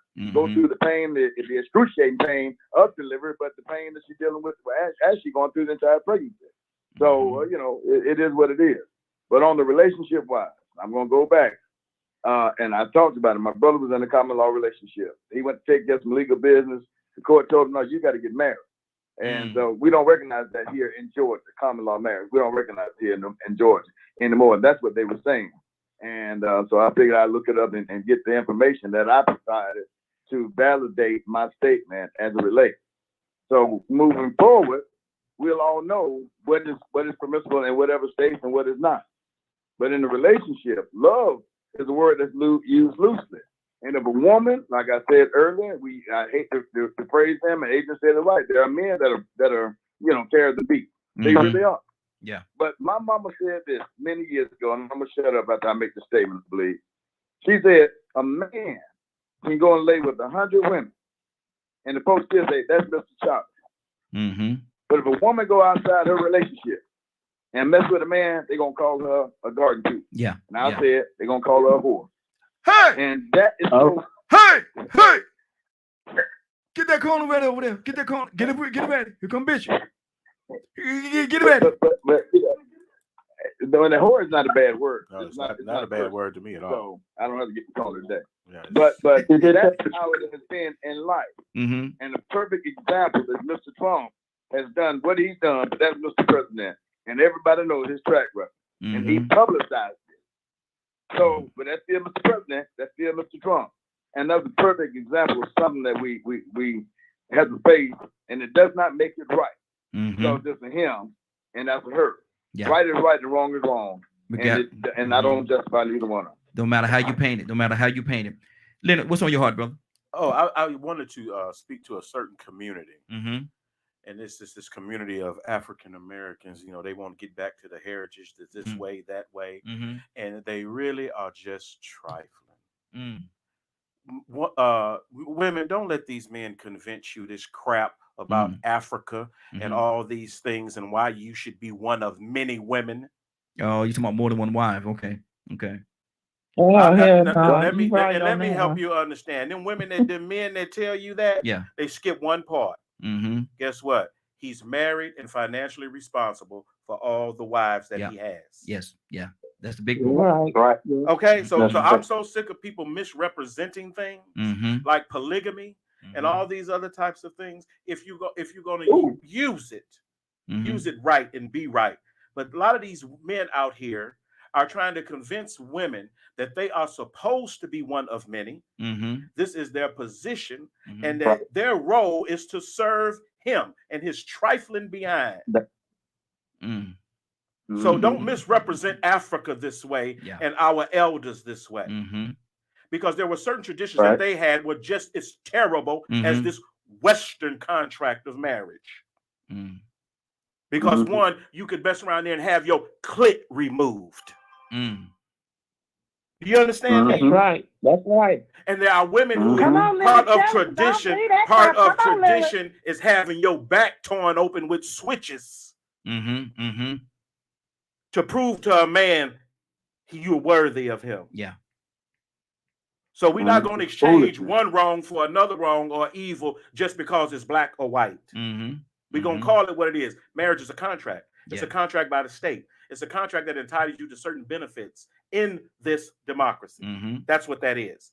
Now, us religious people, come on, we go to our pastor for holy matrimony to have our marriage recognized by God. Come on. This is why my fight is always, yes, you can have same-sex marriage, but you will not compel ministers of the gospel to marry you if you're same sex, because it goes against their religion. Yeah. So it's different. And when people are talking to you about marriage, it's about legal responsibility. It's a contract. You don't have to love or anything. Wait a minute now. Right. Wait a minute now. You can marry a house cat if you would like. There are some men that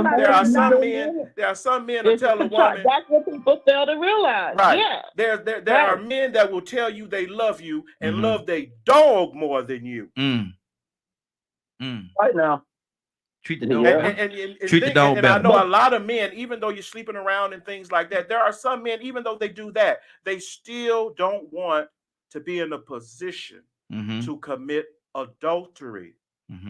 Because if they marry you and they know they can't keep themselves, then they know they're gonna be in the street.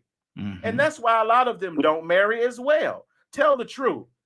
It's a lot of times if I'm sitting there, why you let somebody lay up with you 4 and 5 years making all these babies, and then all of a sudden he just walk out the door like, you wasn't the one for me, and now he married to somebody else.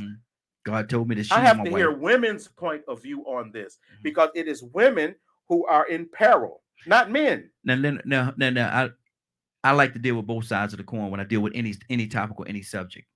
Now, is a reality too that sometimes the woman is the one that gets up and walk away.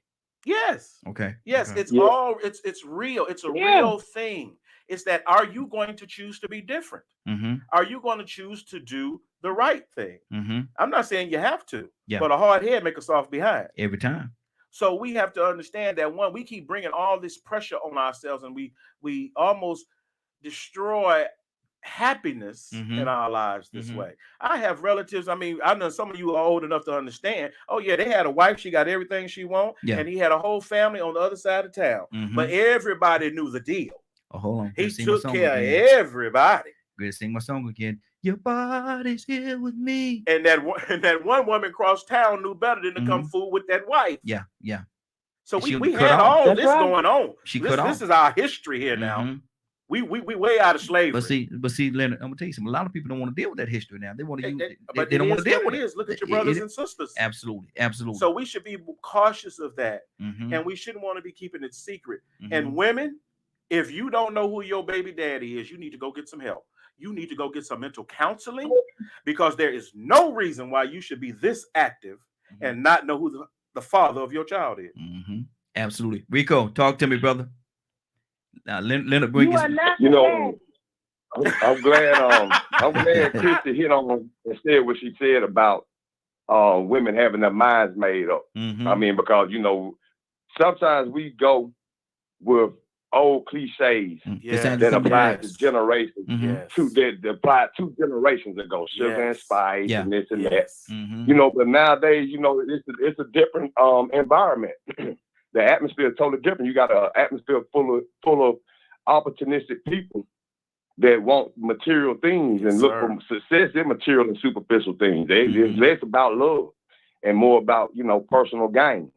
And so we have to have a true understanding of what a healthy relationship is. See, we got examples of relationships all over the place. Like we said, got babies everywhere. We got them. Numerous families.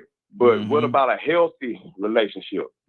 You know, and then I'm glad too what Linda said about the contract. I said that a second ago. That contract is security. Yes. You know, it's binding. It's binding you to that person that y'all won't violate certain things, and certain things y'all will be obligated to each other for. Yeah. That's security. Now I know supposedly you ain't supposed to go out here and be cheating now because we got this bond. But see, the thing is that word bond, that's part of having a healthy relationship. So earlier I said that, you know, it gets to a point where we pick and choose what values and virtues we want, and then we water things down. Everybody knows you need to have a bond, have something in common. You got to have a common bond, have common values, common respect, and hopefully you have all these things in common in hopes of becoming one. Come on, Rico. But the thing is, now people are we got the same astrological sign. He for me. You know what? He got the same kind of Camaro I bought.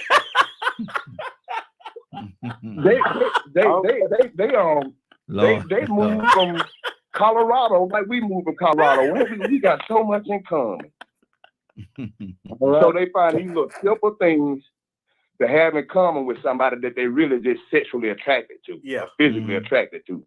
We got all this in common. See, but what about real valuable commonalities? Do you have the same beliefs as far as getting married? Wait until you get married to have children. Do you have the same beliefs as far as communicating with each other before you acting, coming to your partner, and communicating with them before you communicate outside that marriage or that relationship? Because see, the thing is, we all know human nature. We all know that if you do want to have an adulterous relationship, we still got to start with conversation, getting to know somebody. You walk up to them, you want to get their phone number, whatever. I'd like to get to know you. You might have intentions, like Fisher said earlier. You got the mind made up. I'm going to make that man my husband. I want him to be my husband. He might not be worthy. He might not be husband material. He might not even be for you. But you want him to be your husband, your man. Not that you need him, you want him. You're going to make him because he got that money. You know what I mean? Or he got a contract in the NFL or something. You get what I'm saying? So it's the values and the virtue. What is it that you truly value? Do you understand what a healthy relationship is? Because only healthy relationships can survive or do what they're supposed to do. Exactly. Anybody can have a relationship, but still at the same time, do not act like you don't know that just going outside, communicating with people won't have you to start getting another bond with somebody and open that door to something more serious happening. I'm going to be honest with you. It's times I actually invited it. I knew what was going to happen. Oh, you going to lean on my shoulder? Keep on leaning. Come on, Rico. Come on, Rico. I ain't no punk. Don't threaten me with a good time. I ain't no punk. You think I'm Dr. Phil, but you mighty hot there.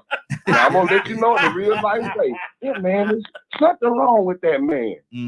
I don't know what's wrong with him. I might, and I might have the right intent to first. Well, try to work this out with him. Try to work that out with him. But sooner or later, I'm going to find out. Maybe she was calling on me because she wanted to see what was up too. Right. Exactly. Cassandra, let me ask you this question. Cassandra, let me ask you this question real quickly. What do you say? And I'm prefacing back to this show that reports have been coming on. I don't think it actually aired, but Side Chicks of Charlotte. What? Yeah, there was a show that it was a reality show that sports came on a couple of years ago. I don't think they aired it because there's a lot of protests. But what state does a woman have to be in to allow herself to be somebody's side chick? As far as I'm concerned, well, it's according to her motive, and most of them, the motive is usually money. It's not love. Most side chicks are in it for the money. They just want the man is something he got that she wants. I don't know, but it wasn't to me. You're not a side chick. You a whore. I don't mince words. You a whore. Bottom line, ain't no. I mean, no. I'm not playing because I've had them operating in my marriage, so I know about side chicks. I've never demeaned myself to the point of being a side chick. Mm-hmm. Because to me, you don't think very much of yourself because you can't get your own man, Mm-hmm. obviously. So you're going to get involved with another woman's husband. And let me tell you why I have some really serious issues with side chicks. My mom and whores, my mom and my grandmother were in extramarital affairs with people. And I hated it as Mm-hmm. a child. Mm-hmm. I hated seeing it. It was disgusting to me. It was like, how can you do that? You know, this man is married. And it almost like it was generational. And I said, but the buck stops here. Yeah. I was Yeah. the oldest girl. I never played that because I hated knowing that my mom and my grandmother had affairs with men that were married and didn't give a crap. Mm-hmm. They just didn't give a crap. And most of the time, and my grandmother had like 2 or 3 different married men, and they came different. They knew what day of the week was their week, was their day. Good Lord. I tell you no lie. I tell you no lie. And she was a pretty woman. She's Indian, and she had that long pretty hair. She was light skinned, Mm-hmm. and that chick was out there. Do you hear me? Yeah. She had no holdback. But that affected me in a negative way, seeing that happen like that. Mm-hmm. And one of them was the pastor of her church. Good Lord.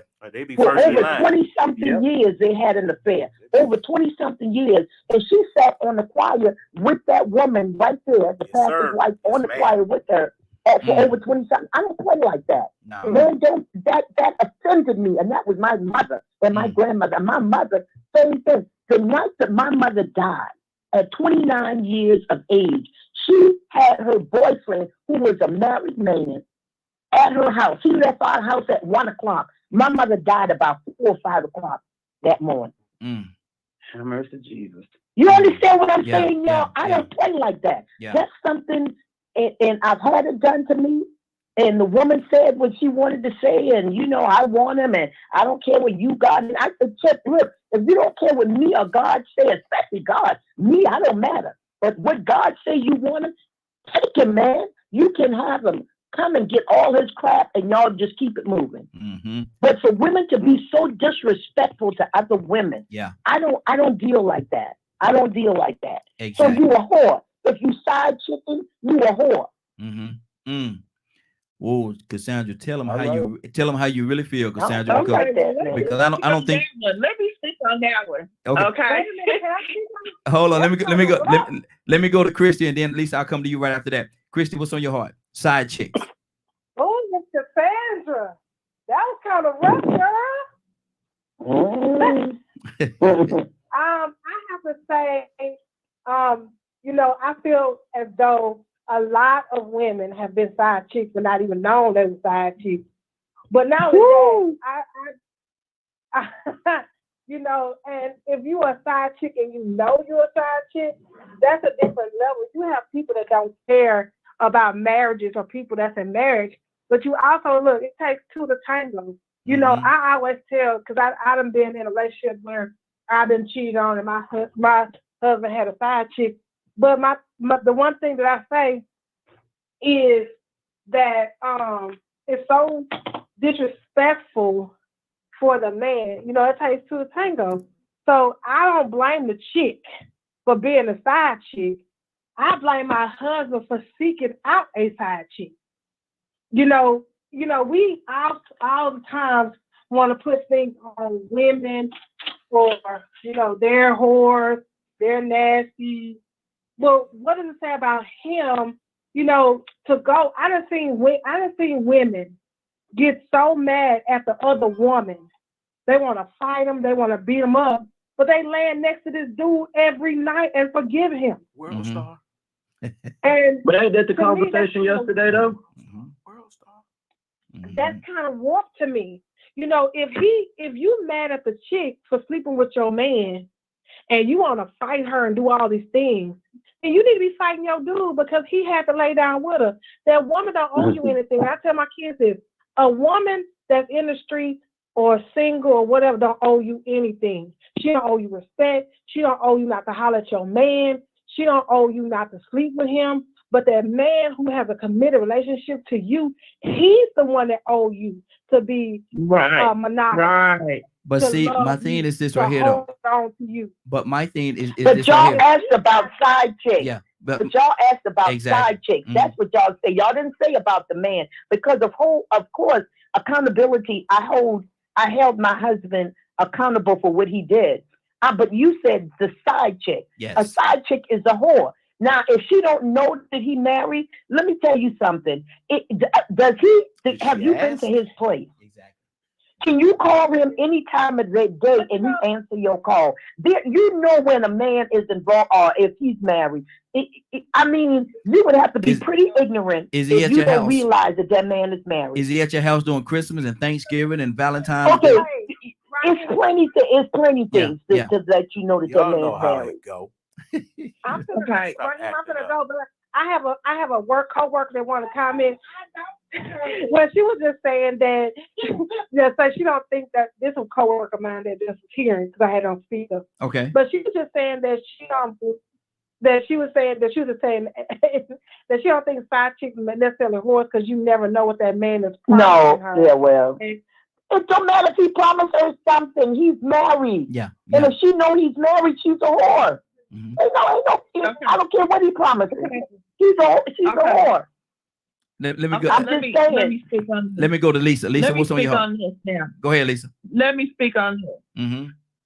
I remember when the bishop just said about what his grandmother said. And he said that one time, if a man sleeps with dozens of women, he's not considered a whore. And if a woman sleeps around one time, okay. Remember how we were saying things are changing now? Things change as we grow, and it's 2020 now. They got me in this hole. Okay, let's get real here. They got me in this hole. That's right. Okay, but I think from yesterday's show, and I'm gonna tell you here, real down to here today. I was married, and my husband had a side chick. And once I found out he had a side chick, because it's got to come sometime when it comes down, what my mama was brought that smoke. And what I'm She brought that smoke. different things. She brought that smoke. Okay? Because number one, we walking out here with AIDS. We walking out here with something worse than AIDS. Yes, indeed. Okay? And what you ain't gonna do is come back and lay in the bed with me after being with her. Wow. Okay?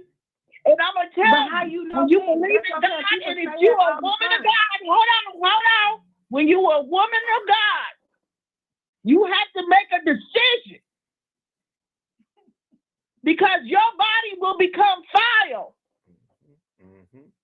And I prayed and I did everything that I was supposed to do to make sure that my husband stayed home. And I was a beautiful woman and made money. You should have started. And I was a lady at all times. Adrian, cut it out. But he had some wretchedness within himself that I was not aware of. See, and so and that goes back. Out with this ratchet welfare recipient at 50-some years old.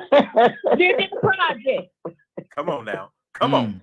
That's where they go. That's where they go to get them. That's where they go to get them. And guess what? When he died, that's where he was. Yes. That's where he was. And he went through a horrible death. Wow. I was there for his surgery. I was there for all that as his wife. Because that was what I was supposed to do. Wow. Let me do this. After the surgery and all that, he made a choice. Hold on. You want to go back there? You go back there. Exactly. Hold on, Lisa. Let me pull some more people. He didn't want to go back there, but he had to cut ties. Hold on, Lisa. Lisa, hold on 1 second. I want to pull some of the gentlemen. I gotta go. I love you guys. Hey, love you as well. Glow. Hey, love you, Bye, sis. Christy. Have a great day, Christy. Hey, this is Way Out Wednesday. Bye. You know how we do. Have a great day. All right. Let me go to something. I want to tell. Hold on, Lisa. I want to tell Lisa.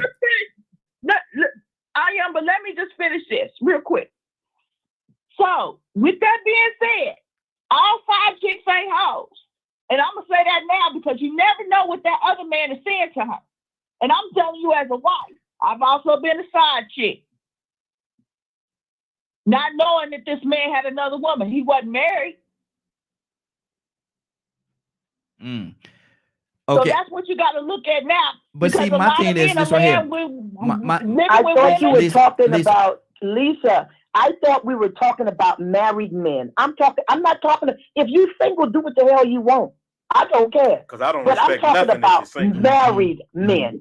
Married men. I'm not talking about single women and single men. I'm not talking about that. That's not what I was talking about. Yeah, they may have 3, 4, 5. Yeah. Dating now. Mm-hmm. I'm talking about both. Okay. Mm-hmm. Okay, I'm hold on, talking everybody. about Everybody, both. okay, everybody, hold on for a second. Everybody, hold on. Let's do this. Let's get some steering wheels on this thing, because my thing is this right here. And what we're talking about right now, we're talking about the married people, because single, single, they're gonna get out there, they're gonna do what they want to do. They're not committed. Do what they want to do. They're not obligated or committed, and they don't have that responsibility or that piece of paper that however you want to say it. They don't have that. Yeah, they playing married. They're playing married. Single people are playing. They're doing the thing they want to do. But hold on. Lisa, hold on. My thing is this right here. We're talking about, and let's keep it on this plane right here.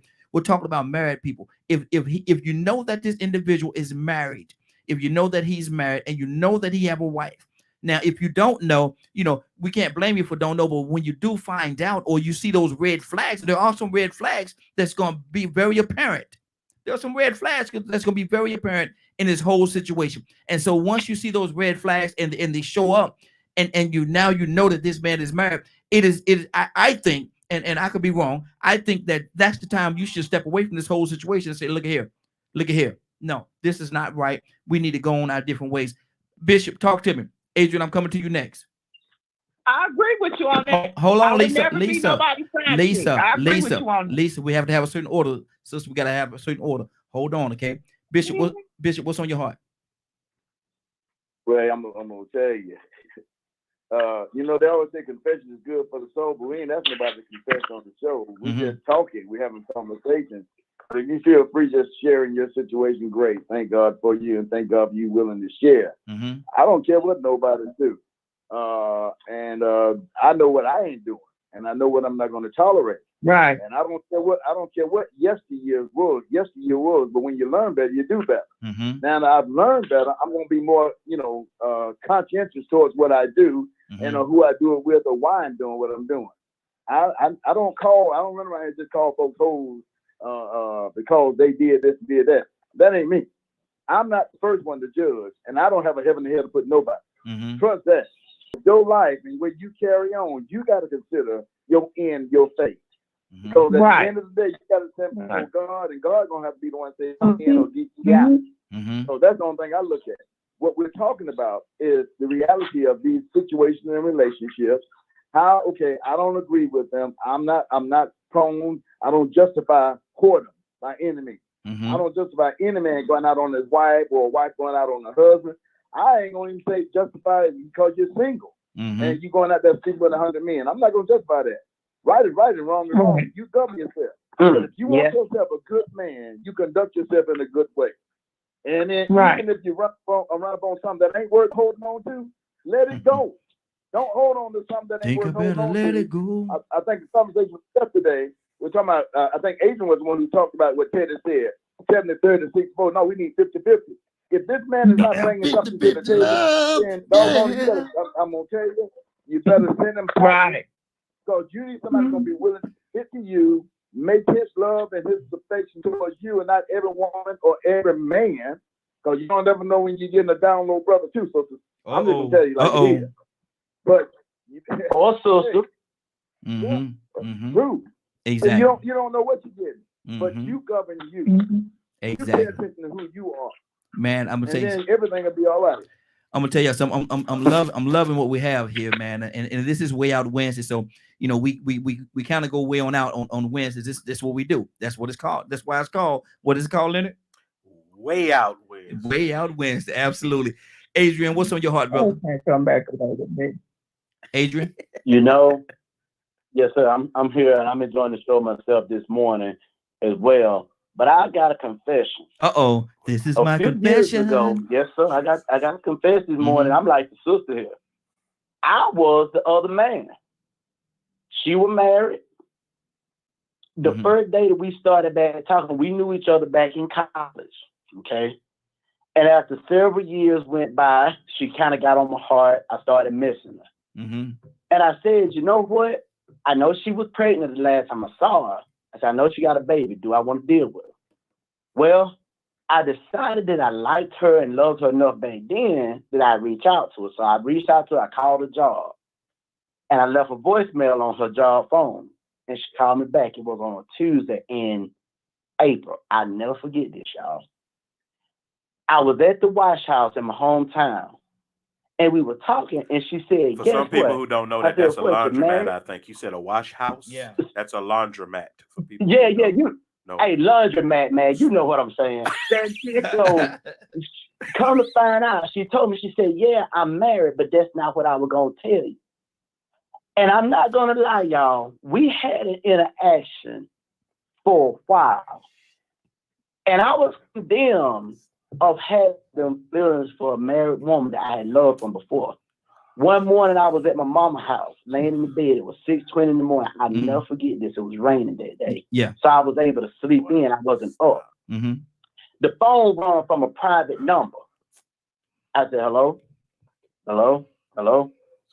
Then the phone cut off. A few minutes later, about, 30 minutes later, me and her used to talk every morning on her way to work, and she dropping the little boy off for daycare. Mm-hmm. And she said, I think we got a problem.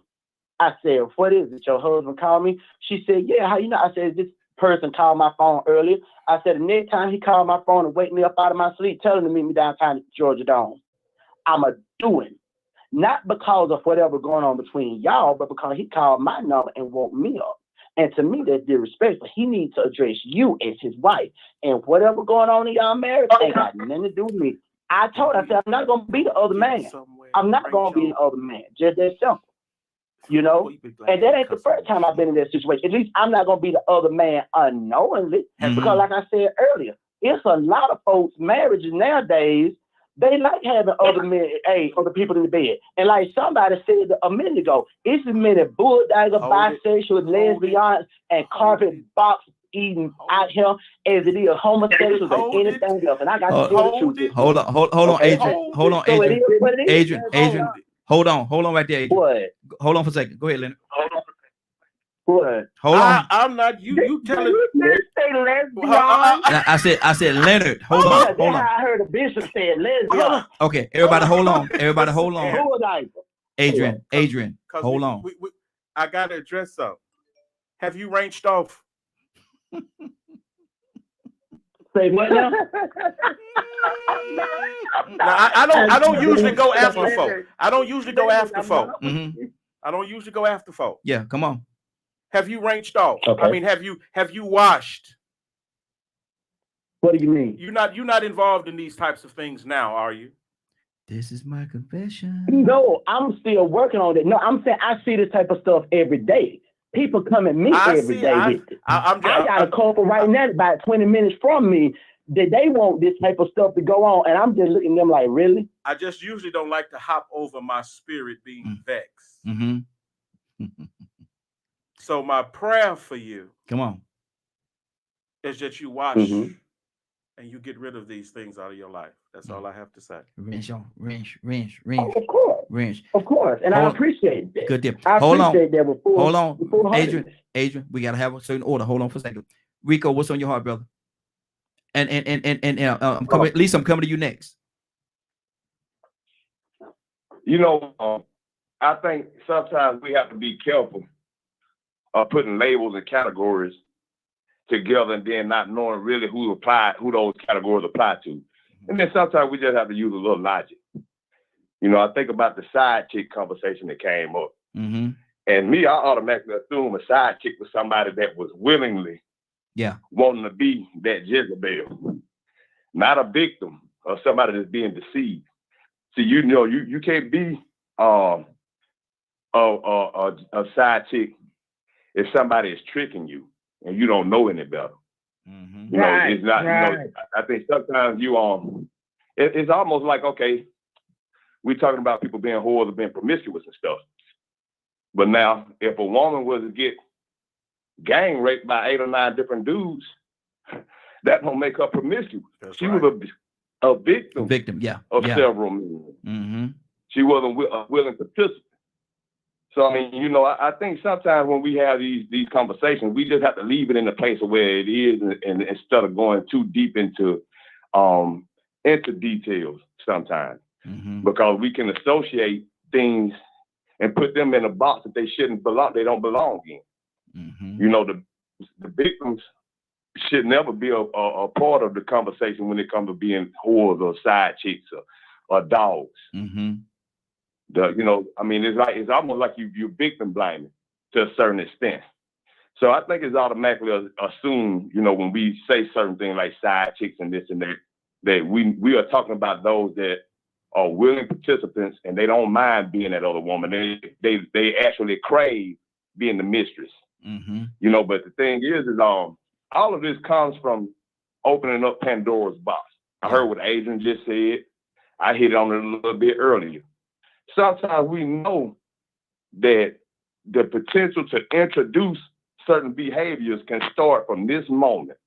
It can go in 90 different directions. Preach, Rico. If I accept this telephone number, we may keep it platonic. We may just be friends, or we may end up becoming something more serious, depending on what she puts on the table and what I accept and I respond with. But the thing is anybody that you want to get to be friends with or you want to get to know, you have to have that basic introduction. So now, if you're married, you got a significant other, you're violating. Unless that other significant other can be a part of that relationship too. Oh yeah, both of y'all could be friends with them, then it's different. But if you got a separate relationship outside of it, man, you opening up Pandora's box to temptation. And actually, you might have craved that. You might have wanted it, because I'm going to be honest with you. Ain't nothing better than forbidden sex. Do it, brother. Come on. Wait a minute. Nothing better. It's the most passion you will ever have in your life. It can last hours when you know it needs to be 5 minutes. So you get out of here before that man come knock on his door, come open that door with that key. He on his way home. You looking at your clock, but you wondering, man, I ain't ready yet. Really, Rico? And it's getting better and better. Rico. She about, man, next thing you know, he about 40 or 50 seconds from pulling up. Now you hear the car door closing. You got to go out the back door with your pants halfway around your ankle. That's so sad. Then rolling the eyes and the thing about it. That temptation is something serious. Let's go. So I mean, you know, we got to be careful not to bite that apple and then go into situations that we know are immoral and disrespectful. Even if I heard somebody say earlier, and I always have believed this too. I used to see people fight, two women fighting over a man, two men fighting over a woman, and they married. And I'm like, man, you know what? You're supposed to take that out on your significant other. Now, if it's some relatives fighting over a woman, you're supposed to get mad at your relative because there's a line that they're not supposed to cross. If it's a brother, sibling, or cousin, or whatever. But at the same time, that other person still is knowing that you are married or in a relationship, still has to have that common respect, because we all live by this creed of do unto others as you would have them to do unto you. Yeah. Everybody goes through pain. You ever seen somebody that like to do wrong, but the minute somebody do it to them, they go to crying about how wrong people are? So what about when you getting cheated on? It's all right for you to go and double back behind and be the mistress. But what about when you find you get one of these men and you find say, well, you know what, I'm gonna straighten up my life. I've been running around here with this Jezebel spirit, but now I just want to be a wholesome woman. I want to be a virtuous woman. I want to reclaim my virginity, to start back. I'm gonna be celibate. Now here it is, you holding out, but these people expecting this owe you, and they heard you something serious in that bed too. You got a reputation. You a keeper. You just out there, but now you know what I'm saying, you're a keeper, and you ain't out there like you used to be, but they still want that. So you have to deal with that. You know, you have to deal with that reputation that you built. But temptation, man, I mean, and like Linda said earlier, pleasure. Pleasure, man. It ain't nothing to play with. It ain't nothing to play with. Good deal. Let me go to Sarah's gonna go to Lisa next. Lisa, what's on your heart? Just in 2020, I like to go back to 2020 because now it's a side chick can be a woman and a man basically living with that woman, and you consider yourself you could be a side chick by that level, even though they're not married. That's how I look at it in all aspects. If you still living with that man or whatever, and you messing with that other, you still consider it a side chick. But and I think that's how it all. You have to look at how it all comes about. Well, how many times will that guy not go home, and how many women have stolen a man out of another woman's bed? That's why I posted that post that one day. Stolen. Because a lot of men have left their woman to be with that other woman and have married her. Wow. A lot of people don't look at it like that. But see, but you have to look at your valuation of who you are. But then again, I think he looked at it like that. Yeah. That's why he did what he did. That's why he was just living with you. Yeah. That's why he was just living with you. And then he moved on. Yeah. To where he wanted to be. So I'm trying to put you up on game. Well, that wasn't in my situation. That wasn't my situation. No. We're not personalizing. We're just saying in general. That's a lot of times that's what can happen. We're not personalizing. We're not owning it. I'm just saying a lot of times that is something that could happen. Let me keep this thing going. Cassandra, what's on your heart? I know you're boiling over there. No, actually I'm not. I get that, like Lisa said, we're in a different time, but for me, the word of God, it's just going to stand through. That is my bottom line. What does the word say about you living with the person? What the word say about you sleeping with people that you ain't married to? That's my bottom line. So when I was talking about side chicks, I was understanding, like I said, that we were talking about married people, woman or man, that was sleeping that had other people on the outside. Those to me, and it's not me. It's according to the word of God what it's called. It's called a whore. So you know that's not me. That's the word of God. Yeah. So that's what I live by. That I don't. The word of God is my lifestyle. It's not just something I read or I look at, every day. It's my lifestyle. So for me, celibacy is the way to go. 20 going on 22 years in 2021, 22 years. And that's because I hold what the word says. That's my life. So do I make mistakes? Yes. But that's one of the areas that I definitely ain't playing with. Because my ministry is mainly with women. When I stand before a group of women and I tell them, listen, the word of God says that you should not commit fornication and we need to keep ourselves for marriage. Then I don't want to be a hypocrite telling them one thing and doing another. That's just me. Yeah. I know preachers. I got friends, male and female, that they will stand in the pulpit and preach about fornication and adultery and go right out there knowing that they're doing the same thing. They share that with me. I'm just not going to do it. Yeah. That's all. I'm just not going to do it. Exactly. Have to be that example. Have to be that example. I would just like to speak to black women. Okay. Hold on. Let me do this real quickly, Lena. 678-381-1973. 678-381-1973. The phone lines are open. Lena, talk to me, brother. We have something that I see a lot of, especially if you're in social media and everything, and women put it all up there. Everything they put it all up there. They tell you they be in love today, and the next day they out. Yeah. But it has to be understood that here's the evidence. You say ain't enough men out here. You need a good man to be married. You need this. You need that. Blah blah blah. You don't really hear the man talking like that. Yeah. So that obviously lets you know there's an issue somewhere on your side of this coin. And you would be well to listen to Sister Cassandra. Because I'm going to tell you, at the end of the day, you're still not getting what you want. He's getting what he wants.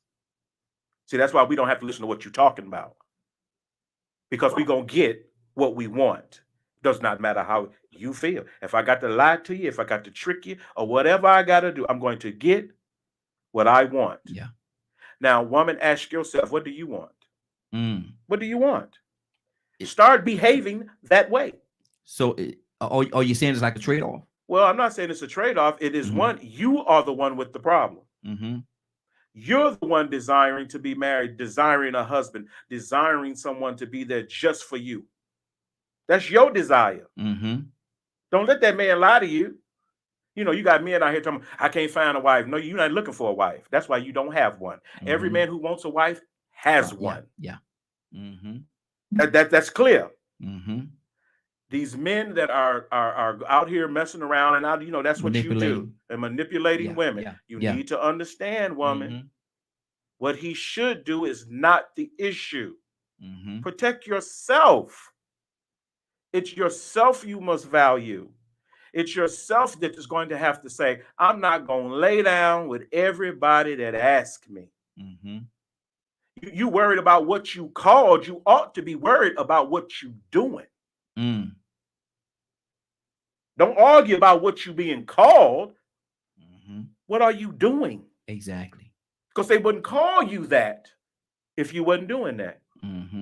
678-381-1973. 678-381-1973.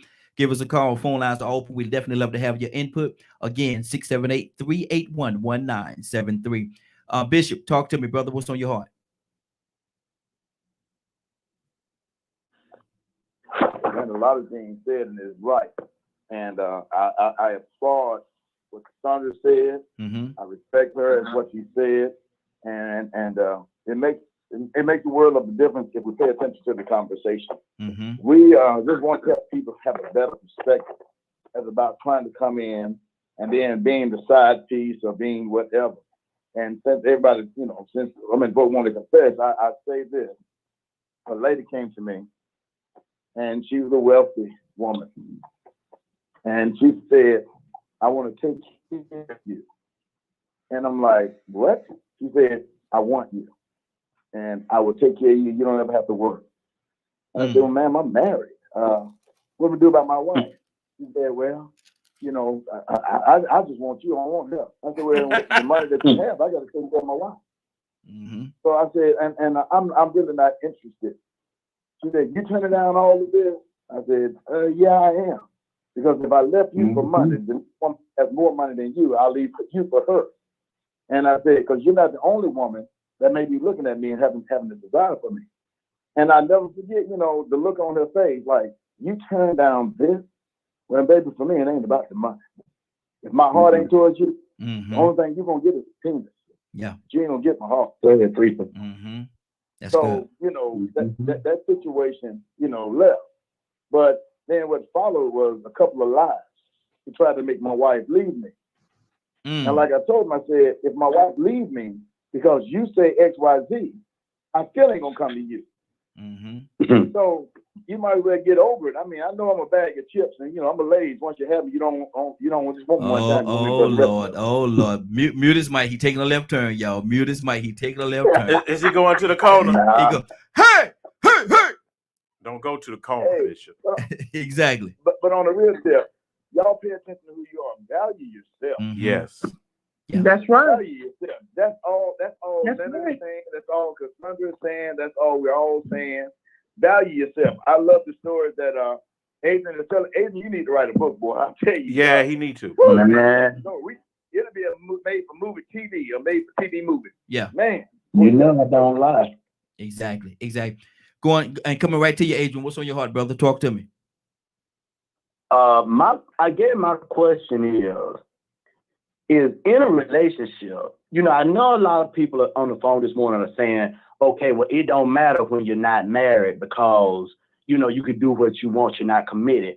But number one, how do we start building in the dating realm that type of commitment and loyalty so that when you go into your marriage, you're not lying and cheating? I'm going to give y'all a quick example now. A friend of mine, he white. We've been friends for over 20-some odd years now. The day I met this kid was in gym. I'll never forget this. He wanted to commit suicide. He was sitting over there crying by himself because his mom and dad was getting divorced. That's how I met that young man. We became friends. You know, I would bring him by my mom's house. We would do work and, you know, stuff, help each other. I would go help them at their farms and stuff. And they would come help us at ours. So when he got married to his wife, one time he was in North Carolina and his wife tried me. One time he was sitting right there in the living room and his wife tried me and he cussed out. Okay. Mm-hmm. She called me one time. This was years ago. I was at the university and she called me one day and she had a conversation about him and their bedroom affairs and their lack of emotional affairs. And I told her, I said, Sheila, I said, you should be telling Ryan this. Hold on. You're Hey, we ain't calling no names. No. We don't call names, brother. We don't call names. Don't put the names out there. Okay. Mm-hmm. How do a people in a marriage get to the point that they can honestly say to their spouse, you not satisfying me in bed. Your skills ain't good enough.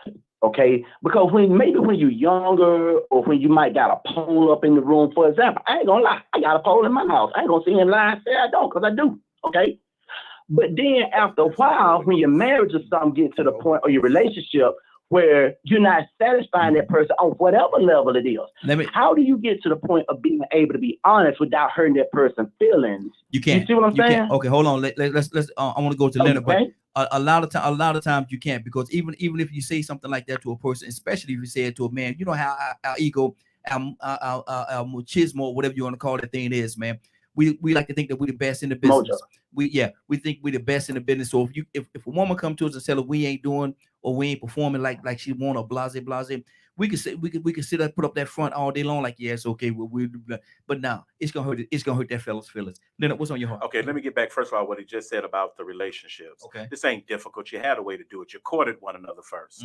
That's what you did. You didn't just hop in bed. Yeah, you, especially if you had good intentions. You sat and you talked.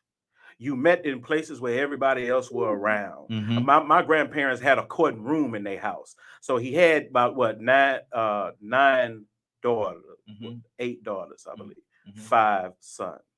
So if you came to see one of them daughters, you sat in that room. Yeah. But everybody at the same time, or what? Everybody. No, if whoever had a company would come.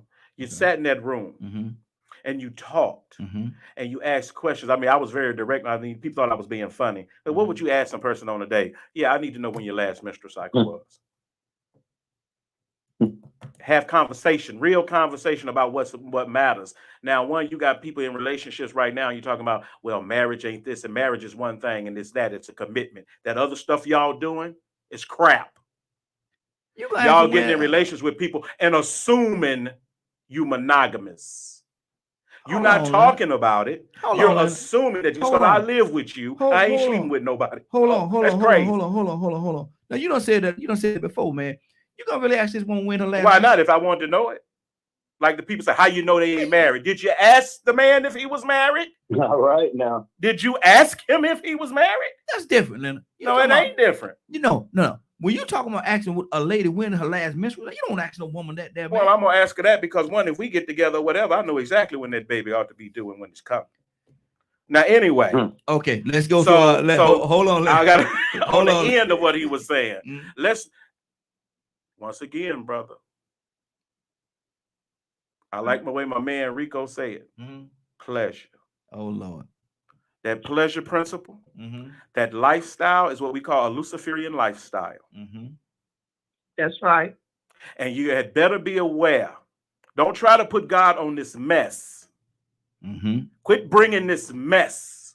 This is mess. It don't need to be explained to you. This every time I get somewhere and wash and cut it out. It is keeping you from getting where you need to be. Cassandra, I need to talk to you, sister, and I need to hear your whole heart on this right here, Cassandra. Yes, sir. You ain't gonna ask no woman when her last menstrual cycle is. If I want to know. What kind of frackanacka mess is that? Why not? Cassandra, you got some women dating. You sitting. Hold on, everybody. Hold on. Everybody, hold on. We gotta have a certain order. Hold on. My thing is this right here, Cassandra. You're on a date with somebody, and y'all sitting across the table. The date is going perfect. Absolute gentleman. pull back your chair, open up your doors, and all kind of stuff. Just chivalry is That's not what dead. he do. That's what he Chivalry is do. not dead. Romance you. And then all of a sudden, y'all sitting there, y'all enjoying the meal. The meal is immaculate. Conversation is good. And in the course of that, he said, "Well, let me ask you one more question, if it's okay." You so happy, you so jovial. Yes. He said, "What? When was your last menstrual cycle?" How about, do you have AIDS? Boy. How about, do you have AIDS? Oh, hold on. Roy, Yeah. No, you're not gonna ask me that. I mean, no. I mean, You don't have to tell me. What the hell? You don't have to tell me. No, you will not ask me that. I mean, I will be very upset if a man asks me that. Well, at my age, I don't have to worry about it. I'm 61, so there is no cycle. But how different is that? There is no cycle, so I ain't got to worry about nobody asking me that at my age. But even when I was younger, I would be like, the heck? It would send up my antennas. What about, do you have AIDS? Why would you want to know that? Now, if you ask me, hey, we're getting closer. If we are dating for a while and you're thinking about, but see, I can't. There's certain questions I can't answer. You know why? Because you old school. My belief, my standard is different from some people. Yeah. So I'm not gonna be sleeping with you. So ain't no sense in you asking me about the AIDS test. Yeah. So you understand what I'm saying? So that's not a problem for me. But for some people, you may need to ask them for real. But because that's what they're doing, there's too much stuff going on. If his eyebrows look better than yours, do you sleep with men as well? Good Lord. Oh Lord, no! I'm just asking. But see, this is why our people are perishing. Because they don't ask nothing. They just, we just gonna jump in the bed. Why you singing it, brother? Why you singing you be like, well, I want to tell you that we enjoyed ourselves, but I'm HIV positive. Oh Lord Jesus. Doing the horizontal mambo. Come on now. Just what y'all talking about? No, you know what? No, for real, guys. I mean, I'm talking for real. Y'all know, well, most of you know that I deal with women on a daily basis on all of these serious issues. And it amazes me how many people are just sleeping around. Just sleeping around. Like they can't do without it. What is wrong with you? What is wrong? Do you not realize the times that we're living in? You cannot just jump in the bed with people that you met at the club or y'all, wherever you met. You just can't be doing that. It's too dangerous now. And I thank God your own life. Day. For a few minutes pleasure, you're willing to enrich your life. Man, no, it ain't that serious. Some of y'all don't. We might be good, but it ain't that serious for me. I'm sorry. Or how you sleeping with people and don't know they got kids? Wow. I mean, well, let me speak on that a little bit. And I always go back to the Bible too. But the key factor is we are perishing because we don't communicate. Yes, ma'am. And I have to go back to what Leonard was saying. What y'all used to say and talk about is totally different now in 2020. And that's why the old ways of preaching and pastoring is not working anymore. It's not reaching out to our women and our people and our youth. And sometimes you just got to get real with it and raw. And you got to answer. And that's 50, ministry. Okay. That's ministry work. I'm 50. And I agree. And what y'all talking about, because I'm sitting back questioning, and I'm not trying to judge nobody, so please don't take it on that level. I'm sitting back questioning in my 40s when my husband went out and started messing around. I wasn't going to accept that because I was aware of what's out here in this world today. So I didn't know. I prayed and I tried to, forgive, and but when it was a continual thing, then I had to make a choice. So how does that look? I have to look at myself as, hey, I'm better than that. I deserve better than that. Yeah. There's a certain self-respect that I gotta have with myself, not because I made a commitment with just you and with God, but I got a commitment because I'm one of God's child. Preach. And this is not for me. Exactly. So you got to come out and you got to be real. And I'm gonna tell you now, in my now dating and trying to find a husband is one of the hardest. So I don't find one, I do me. There you go. There you go. Because There you go. husband find you. You know, so I kind of mix those principalities with what's going on here today and still try to keep my own principalities still intact. But what's going on today, you do got to ask these questions. You do got to date longer. You do got to stay self-sufficient and not do others. But you see a lot of men, they'll sit there and lie in your face. But that's why it takes time. You've got to take time to date these men. And yes, my flesh speaks louder sometimes. And just like a lot of women that you're talking out here because of the self-respect. And then a lot of women have been through so much out in this world that they look for love no matter where it comes from, whether it's for a temporary basis or a long-term basis. You're right. And get they caught up. don't know the difference between positive love and negative attention. Exactly. Shout out to But a all lot my of times women it's friends. not. But a lot of times it's not love that they're experiencing. See, that's the thing.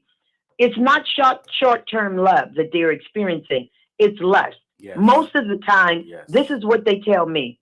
They wanted to be with somebody. They wanted somebody to hold them. They wanted someone to kiss them. They wanted someone to lay in their bed next to them. That's not love. That's not what. I mean, you know, that's not love. That's you trying to. We know what love is. We know what true love is. Okay. And what I'm trying to explain to you is that's what their perception and persona of what love is. I agree. I agree. So let me do this. You have to turn around and look at it on that level, and start teaching a whole nother level about self-love of themselves and who they are, and that they're goddesses and where they come from, and what they deserve, so they can start having self-love is also self-respect. It comes from self, and if you have none of that, you cannot come from. Exactly. Let me do this. I got another caller. Caller, what's your name? Where you calling from? Hey, this is what is Don, I need to ask you. Don, first tell everybody where you calling from, brother. Tell everybody where you calling from. I'm calling from Pascagoula, Mississippi. Pascagoula. Listen. Oh, Lord. All them letters. LMNOP. All them letters in them names. But listen, I need to ask you a question. And Leonard put something out there. He said it before. We heard him say it one time before. And I want to see how you would handle this, Donald. You're on a date with a young lady, and it's going very well. This question coming to your mind. I want to know how you're gonna pose this question to this young lady. You want to ask her in the midst of the date, when was her last menstrual cycle? How do you ask that question? You don't ask that. Don't ask that question. Don't ask that question? Oh, okay. Okay. No, don't do that. No, okay. So don't do that. I need to know. That ain't your business. Okay. That ain't your business. Okay. I mean, that ain't your business, man. So you're going too far. I need to align. How many days? How long you been dating this woman? Did you marry or what? The planets. No. He just first couple of days. You know, this is something he want to know. Let me finish. That's a player move. That's a player move. Player. That's who that is. But hold on. Player move. Donna, what is that worth? That ain't worth what? That ain't worth Two what? nickels worth a dick. Wait a minute. Y'all beating up on Leonard, really? Man, come on, man. They do it all the time. Man, look they at do it all the time. he used I'm to gonna take your side, brother. Wait a minute. A lot of our The other deserve week, I met a young lady. I asked her, "Are you on birth control?" And when the last time you got screwed, I'm not gonna lie, because you ain't finna stick me with another dude, baby. Okay, for one time we just mean, and all of a sudden, you know what she said? You know what she said? You ain't that. Adrian, you know what she said? She said, "Don't worry about it." Y'all going some wrongness right now. She got up. That's what's wrong with me. Look at I'm gonna tell you what she said. She said, "Don't worry about it." She got up and she walked away from wherever y'all were sitting. Sure because but hold on, let me do this. Let me go back to Donna. I want to go back to Donna. Donna, we're talking about what is it about pregnancy from the time she first become pregnant to the time she have the baby. This is our topic that we're talking about. You know, it's Way Out Wednesday. We talk about everything. But what is it about the pregnancy that men just do not understand? What do you say it is?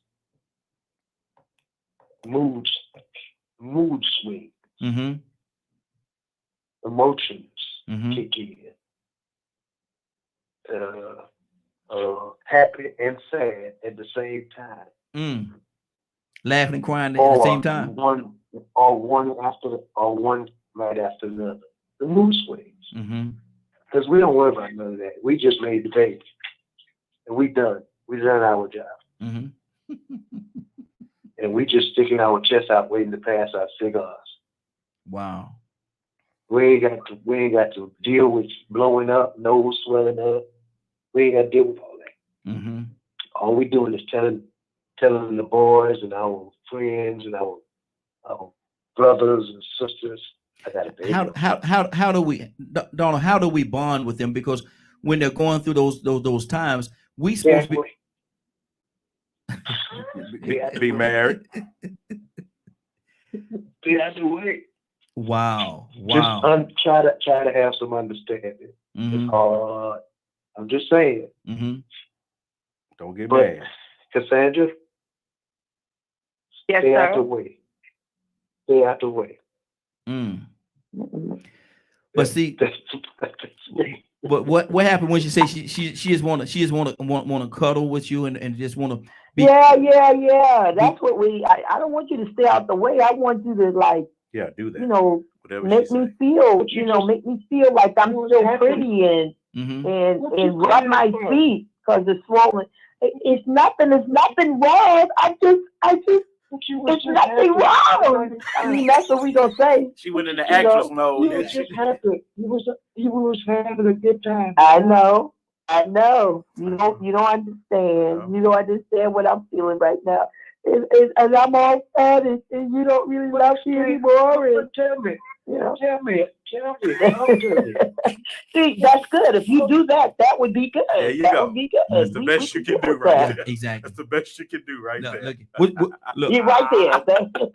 Look, ask the question. Look, when you can't win. You can't win. And then this is what you do. When she gets to acting like that, you say, "Look, well, what you want to eat? What you want to eat? How you want to cook it? How you want it from? How you want it?" Hey, exactly. And you know, it's funny, you know, and I tell people just to give them a little insight. I keep up with my anniversary. I'm 20. I've been married 21 years. You know why? Because my son is 21. Okay. Yeah. So I'm gonna tell you about the whole way. My wife, before she was pregnant. I took her to meet my grandmother. Okay. So she in there now, swole up. And so it's, you know, we staying there. Yeah. You know what my grandmother look at dead high and say? What's that? Sweetheart, won't be no laying in arms tonight. You're not married. You don't lay together in my house. Don't care what you do outside. Yeah. But in my house, see, Big Mama was like that. And see, and that's how it's always been in my wife and I. It's always been that way. I know it is what it is, but we're gonna try to do some right now. We're gonna try to do some right now, though. People when they come to town or whatever, and if they ain't married, nope. You sleeping in separate rooms, and that bring bad luck on your house too. You ain't staying in my house. Y'all get a hotel. You know, you come here and we hang out and stuff like that. But y'all gotta get a hotel. Y'all can't sleep here. Y'all can't. Some of that stuff helps to preserve us. Exactly. It just don't happen. Bishop, what's on your heart, brother? Oh, I'm sorry. Go ahead. Who's that? Rico. Yeah, what's up, man? Rico. You know, what I'm realizing is if you really pay attention to the conversation and just look around us, it really goes to show you why those old values exist. Yes. Because now we're dealing with the consequences. And babies everywhere, not having fathers in the home. AIDS, HIV, spread of disease. We see the consequences of these, you know, and so on. I was thinking about what Lisa said earlier, and this is our dilemma. We still separate generations and think about how differently we have to treat things now compared to how they treated things in the past. But had we not gotten away from those traditional values, we wouldn't have had to do that. And so she said something that applies to things that I know was said 100 years ago. Wait. And In the process of you waiting, that means somewhere you building a connection, Yes, sir. a bond. Yeah. You go, and so even though today's generations are different and they have a different process and different belief system, it's because they weren't educated. They lacked that guidance that was supposed to instill those values and virtues into them. Right now, if you ask somebody what virtues meant, and they wouldn't be able to give you a definition. They can tell you what loyalty means because they hear that in enough rap song, but you don't hear nobody singing about virtues. You get what I'm saying? And so I think about what Bishop said a second ago. Bishop Adams said about the woman made an indecent proposal to him. She wanted to buy his love. She wanted to buy his dedication. She wanted to buy him. So somewhere she felt like money talked. But also, see, that struck a nerve with me when he said that, because that really showed me that she didn't understand the definition of a relationship. At all. She did not understand what a true connection was. So she thought that she could buy her pleasure, her loyalty. She thought she could just buy her man or her dreams. I want you. Remember I said that earlier? Yeah. They got their mind made up on what they want, not what they need, what they want. I want you. And guess what? Somewhere, somebody made her believe that money talks. Somebody, and he is walk. She watched men. Somebody watched men. And somebody probably took up on a proposal, man. She watched men do it. They accepted the proposal. And she watched men. She watched men do it and seen that was the American way. Okay, so now we still gonna go back to old values.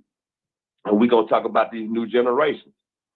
We got a lot of women that say Cardi B's walk was women's empowerment. Wow. Ain't that something? Yeah, we love that, don't we? Women's empowerment. So now here it is, you got one breed, I ain't gonna say one breed, one category of women saying, hey, yeah, man, we support this women's liberation, women's empowerment, freedom for sexuality. We just want to be able to explore this. Men used to do it. Men do it too. Why would men do it? They just down, but we hold. It's a lot more consequence. There you go. You know what I'm saying? A man can sleep with 20 different women, and that be the only man they sleep with, and that child gonna know who their daddy is. But one woman can sleep with 20 different men, and that child gonna be up the creek. Yeah. Without an oar. Exactly. See, Rico, I'm gonna tell you something. Let me explain to you something about Rico. Rico real complicated. because the reason why I say that, because most people say up the creek without a pedal. No. Rico say up the creek without an oar. See that's a complicated brother right there. He said up the creek without an oar. Come on, brother. Come on, Rico. Come on, boy. Hey, we got another caller. Caller, what's your name? Where you calling from? Caller, what's your name? My name is Christy. Oh, I'm sorry. What's your name?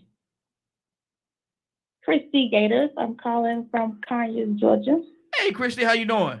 Good morning, Christy. Fine. Christy, good morning. How y'all doing today? Hey, doing good. Christy, we asking a question. I want to hear your heart on this question. In the pregnancy, from the time you become pregnant to the time you have the child, what is it about that pregnancy process that men just don't understand? Do she have children? That answer. She do. She got them. She got them. Yeah. She got about 2 or 3 of them. What they don't understand. Yeah. Come on. I think it's more so the stress of the fact of caring a child, that you have to make sure that you're okay. You know, the risk factor of making sure the child is healthy, like the worry of it. You know, everybody don't have a healthy baby. You know, it's a blessing to have a healthy child. So you have to change your whole regimen. So things that you used to do, you can't do. But you know, me and y'all just go about y'all daily lives and keep it moving. But here it is, we have to change our whole life completely. It's just the risk of having a healthy child. But don't we have to change certain things because we have to deal with y'all when y'all going through y'all moments and whatever it is? Don't we have to change certain things? No, that's just a moment. This is an everyday. Okay. No. Okay. No. So what about y'all mood swings? How can we understand that? Because y'all go through some mood swings now. Y'all go through some mood swings. Yes, we do go through some mood swings, but that's just because of your hormones is changing. the baby takes so much off of the mother. It's amazing. The baby eats all her nutrients. You have to have your vitamins. You have to have your breast. It's a whole different ball game. It's serious. Yeah, it is. It's it's the energy. You know, your mind. It's a whole different realm. Okay. Now let me and ask. Like I said, it's just because the baby takes so much from the mother. Let me ask. You have to replenish it. Let me ask you one more question before we move on to someone else. We also talked about today. This is Way Out Wednesday. We talk about a lot of different topics on Wednesdays. One of the things we talk about, what type mindset does a young lady have to be in to be someone's side chick? You hit her like that. Yeah, exactly. She wasn't ready. What frame of mind? Yeah, does a lady have to be some man's side chick? No. Now we talk about a man that's married. Know that he's married, and yet still you his side chick. I don't know. And then there's silence. She says she don't know. Okay. Can she not know, Raheem? I don't know. Okay. I do not know. I don't understand. Okay. Now it's the problem. I see a lot of girls on social media so sad they want to grow up to be a side chick. Yeah.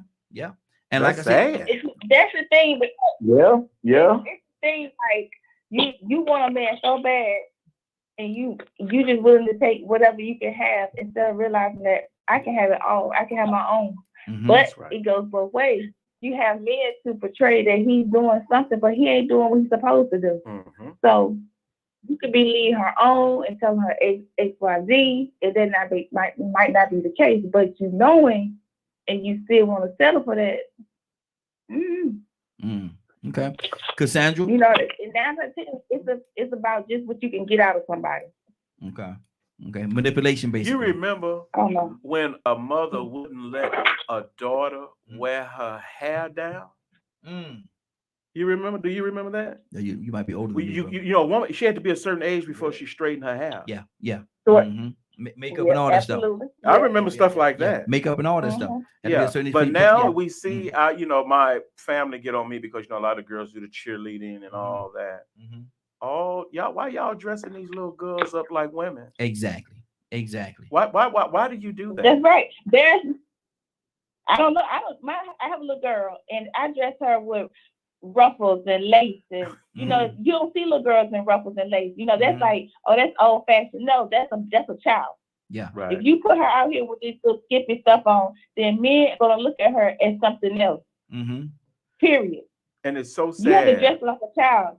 Because when you present, I remember, Bows you know, and barrette. I have my goddaughter is Hispanic, and you know they have this quinceañera, right? And so I'm thinking about us, and you know, a lot of you know, churches and things like that are having new ceremonies and creating new standards and traditions and things like that. And so when I thought about you see these young girls when they get ready to go to prom and things. Why do you allow your daughter to present herself to the world this way? Wow. Let me go to Lisa. Lisa, what's on your heart behind that? I'm totally with it. I'm not with like I told you, I'm mixed between both worlds, 2020 and the old school. So I think old school principalities always stand, you know, but there are some things that we need to learn in order to reach out to some of these youths, because they're not going to get it, and in order for them to listen. So I sit back and I listen to some of the young, but you know, they haven't been taught. I go back to where I stand at. You know, some of these men need to step out and help these boys be fathers. You know, I'm well into my community. I show some of these girls how to change oils because my daddy showed me how. Awesome. Basically, look at not change oil, but check the oil. They don't even know to check their oils. You know, they don't even know to check to see if they got fluid in it. So it's just a lot of things that this generation is lacking. It's sad. I look at some of these little kids now. All they know how to do is get on and play games. They know nothing about what real life is about to bring them. and it's about to bring them. And we're gonna either have to get back to some of the old school basic ways. It really is called parenting. And bring them. It is called parenting, but you can't have parenting if you ain't got parenting. That's and right. People keep wanting to say that, and we've got to come to the realistic point of view that we don't have parents. And I think this is where the they're church. not no more. Six is the new 20. Everybody want to be young and spirited, okay, and want to get out here and be dap daddies and sugar mamas as well as the little 20-year-olds. That's reality. And we have to also understand that the purpose, one thing about church is there were people there in the church that would help children. I remember at one time our church just had a lot of children. And at that time, folks had enough sense and they cared enough about their children that if they wasn't right for whatever reason, drugs or whatever, they would take the child and make sure that the child was going to church. And then that child would develop a relationship with individuals in the church who are almost like surrogate parents to them. And so this is why, when my mother had passed, there were so many young kids whose lives she had touched and whom she had helped raise. Whenever, for whatever reason, some folks didn't have the best mothers in the world. They couldn't talk to their mothers or what have you. And, we had to share our mother with everyone. Yeah. And so I think that is what is missing, is that, first of all, we have to make mention of where the devil is. Come on. The devil is in this right here. Oh, I'm not religious. I'm spiritual. That's the devil in the details right there. Wow. Because see, your spirit will lead you anyway. You ain't strong enough to do nothing, and there's lots of spirits out here. So you gonna have to clarify this whole thing about you spiritual. See, what that means is you don't have really no moral values and principles, because where did you get them if you do have them? Did you see them? Were they taught to you? So the church still must be that place to take in these children, because good religion and pure religion is that you tend to the lives of the widow and the orphan. Do you have good and so we have gotten That's so right. far away from that.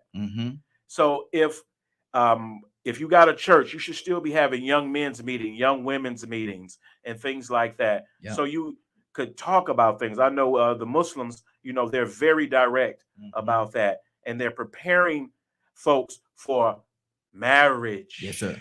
Yes, sir. If it don't matter how dirty you are or unclean you may be, if you commit to Islam, these people will teach you. Yeah. They got married to yeah. dating course. You have to go through a certain yes. in order to date one of the ladies. Yes. You have to go through certain courses in order to date the women within the organization. You have to go through certain courses, and they have to make sure first they can look at your finances. Are you able to take care of? Exactly. Are you able to take care of this young lady? If you're talking about what I want to date her, I want to take her out of, brother, do you work?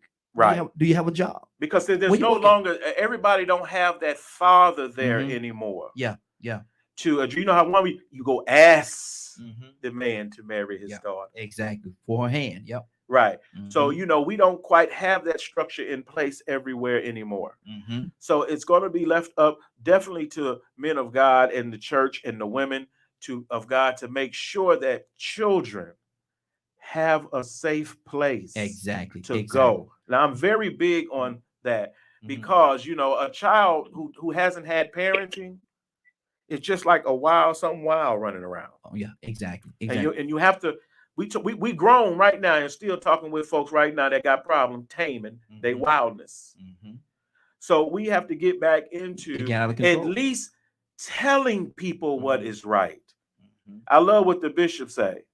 Yeah, times have changed, but God has not. Exactly. Sin is still sin, and the debt has to be paid. That's right. The reason why you would be a Christian is to help pay this debt. Because what happens is you're going to keep falling, and you're going to get deeper and deeper in mess. Exactly.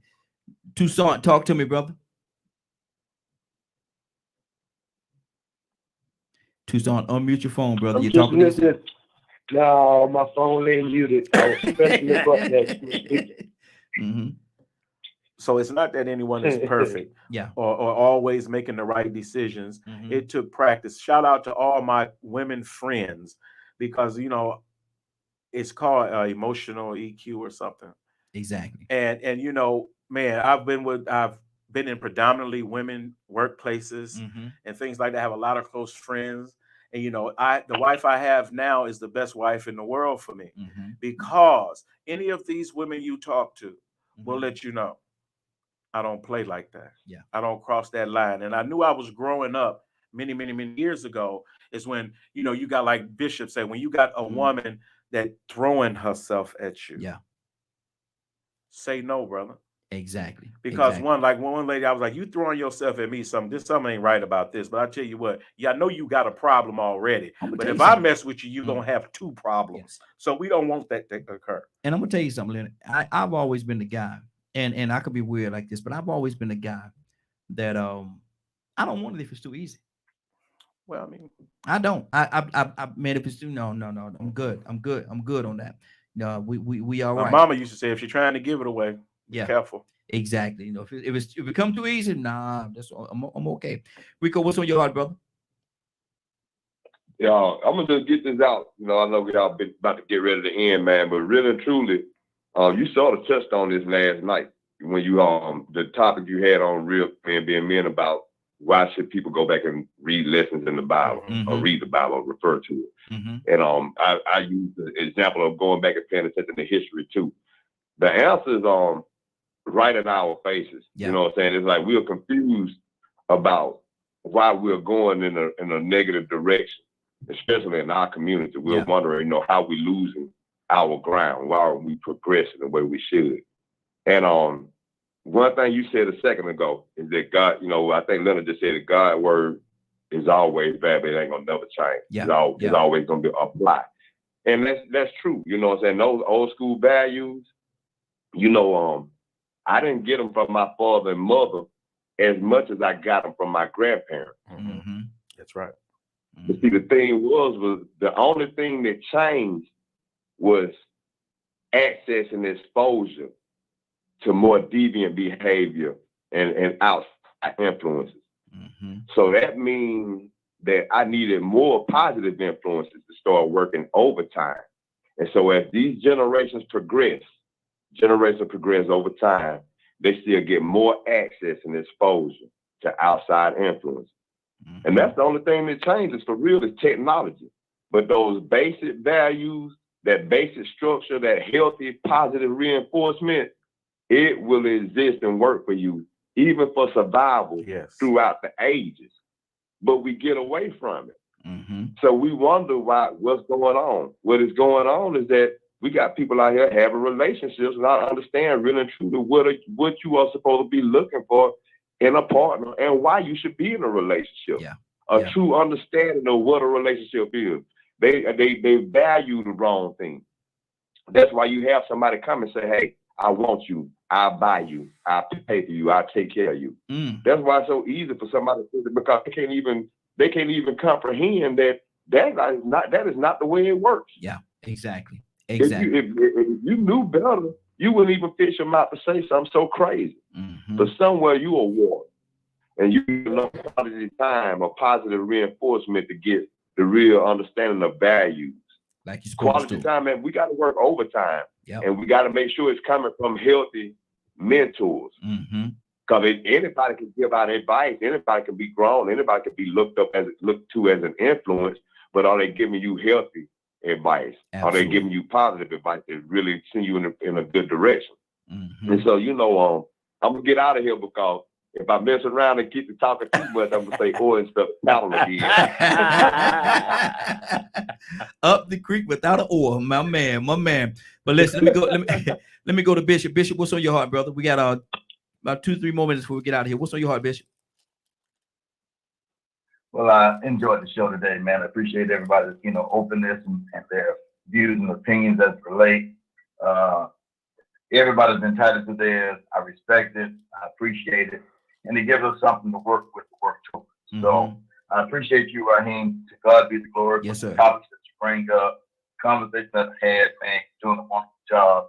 Tell people about DK and BTF. Tell them about this program.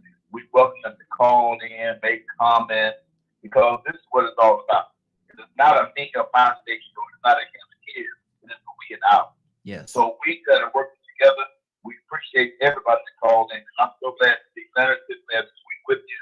Always value his comments. Rico as well. Cassandra.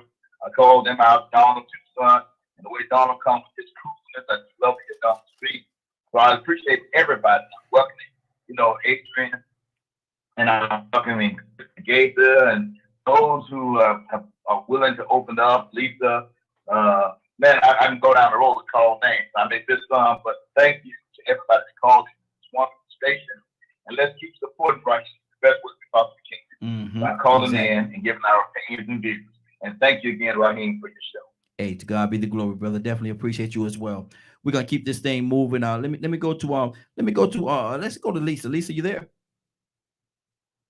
Yes, I'm here. Okay, what's on your heart, sister? I just want to thank everybody for being here and Good deal. Learning and listening and keeping it real, because that's what we got to do, is keep it real amongst each other and taking time out to learn from what others have been through, others have seen. I mean, you ain't got to go through it just to learn from it. And stuff like that. Exactly. And that's just one thing I've seen and I've learned. And regarding this pregnancy thing, whoo, thank God I'm over. It's over for me. Good deal. Let me go to Adrian. You still with us? We are actually 1 minute over, so make real quickly, brother. What's on your heart? Real quickly. Okay. Yeah, I'll make it real quick. Yeah, I'm still with you. I'm thankful for the phone call this morning, everybody on the line.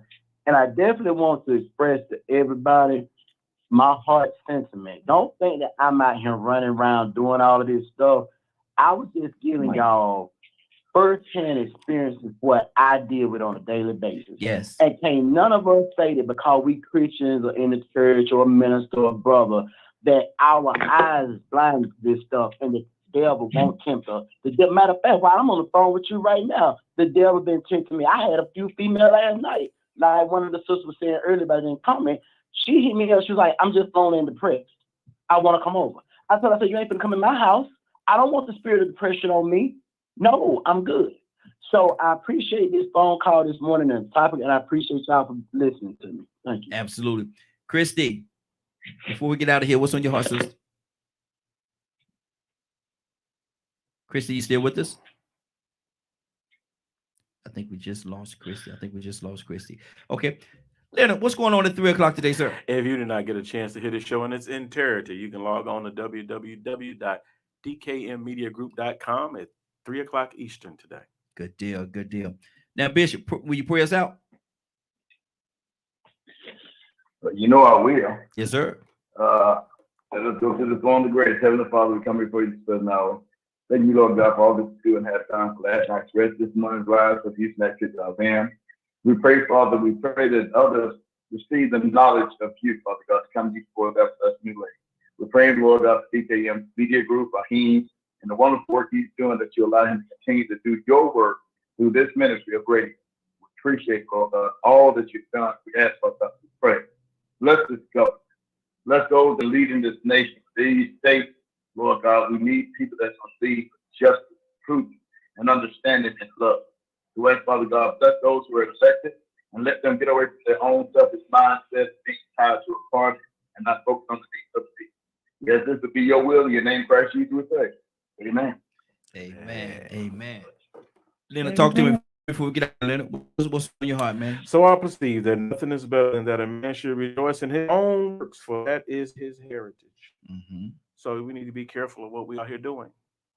Take responsibility. Yes. And that's that's the part that's really what it goes back to right here, Leonard. We have to take responsibility. And ownership. Yeah, exactly. Well, I'm looking at the clock, man. It is now, what is it? 10:04. 10:04 is time for us to get out of here for today. I want to thank everybody for joining us. And more than that, I want to thank you for allowing DKM Media Group and associates to be a part of your day. It is 10:04. You're about to exit the morning glow. But before you go, I want you to do me two favors, if you will. One, I want you to continue to pray for us, because we are certainly praying for each and every one of you. Number two, why this is real simple. I want you to go out there, find somebody, and give them a hug, because you never know. It could be the only hug that they get, or it could very well be their last. To love you, and ain't nothing you could do about it. Have a great day and a better tomorrow. And we shine some of this light on you from the morning glow. Take it out there into this wicked and cruel world that we live in, and let your light so shine. You'll have a great day. Take an opportunity if you get a chance to love somebody. You just might find some love in return. Y'all have a great day. Love you. Love each other.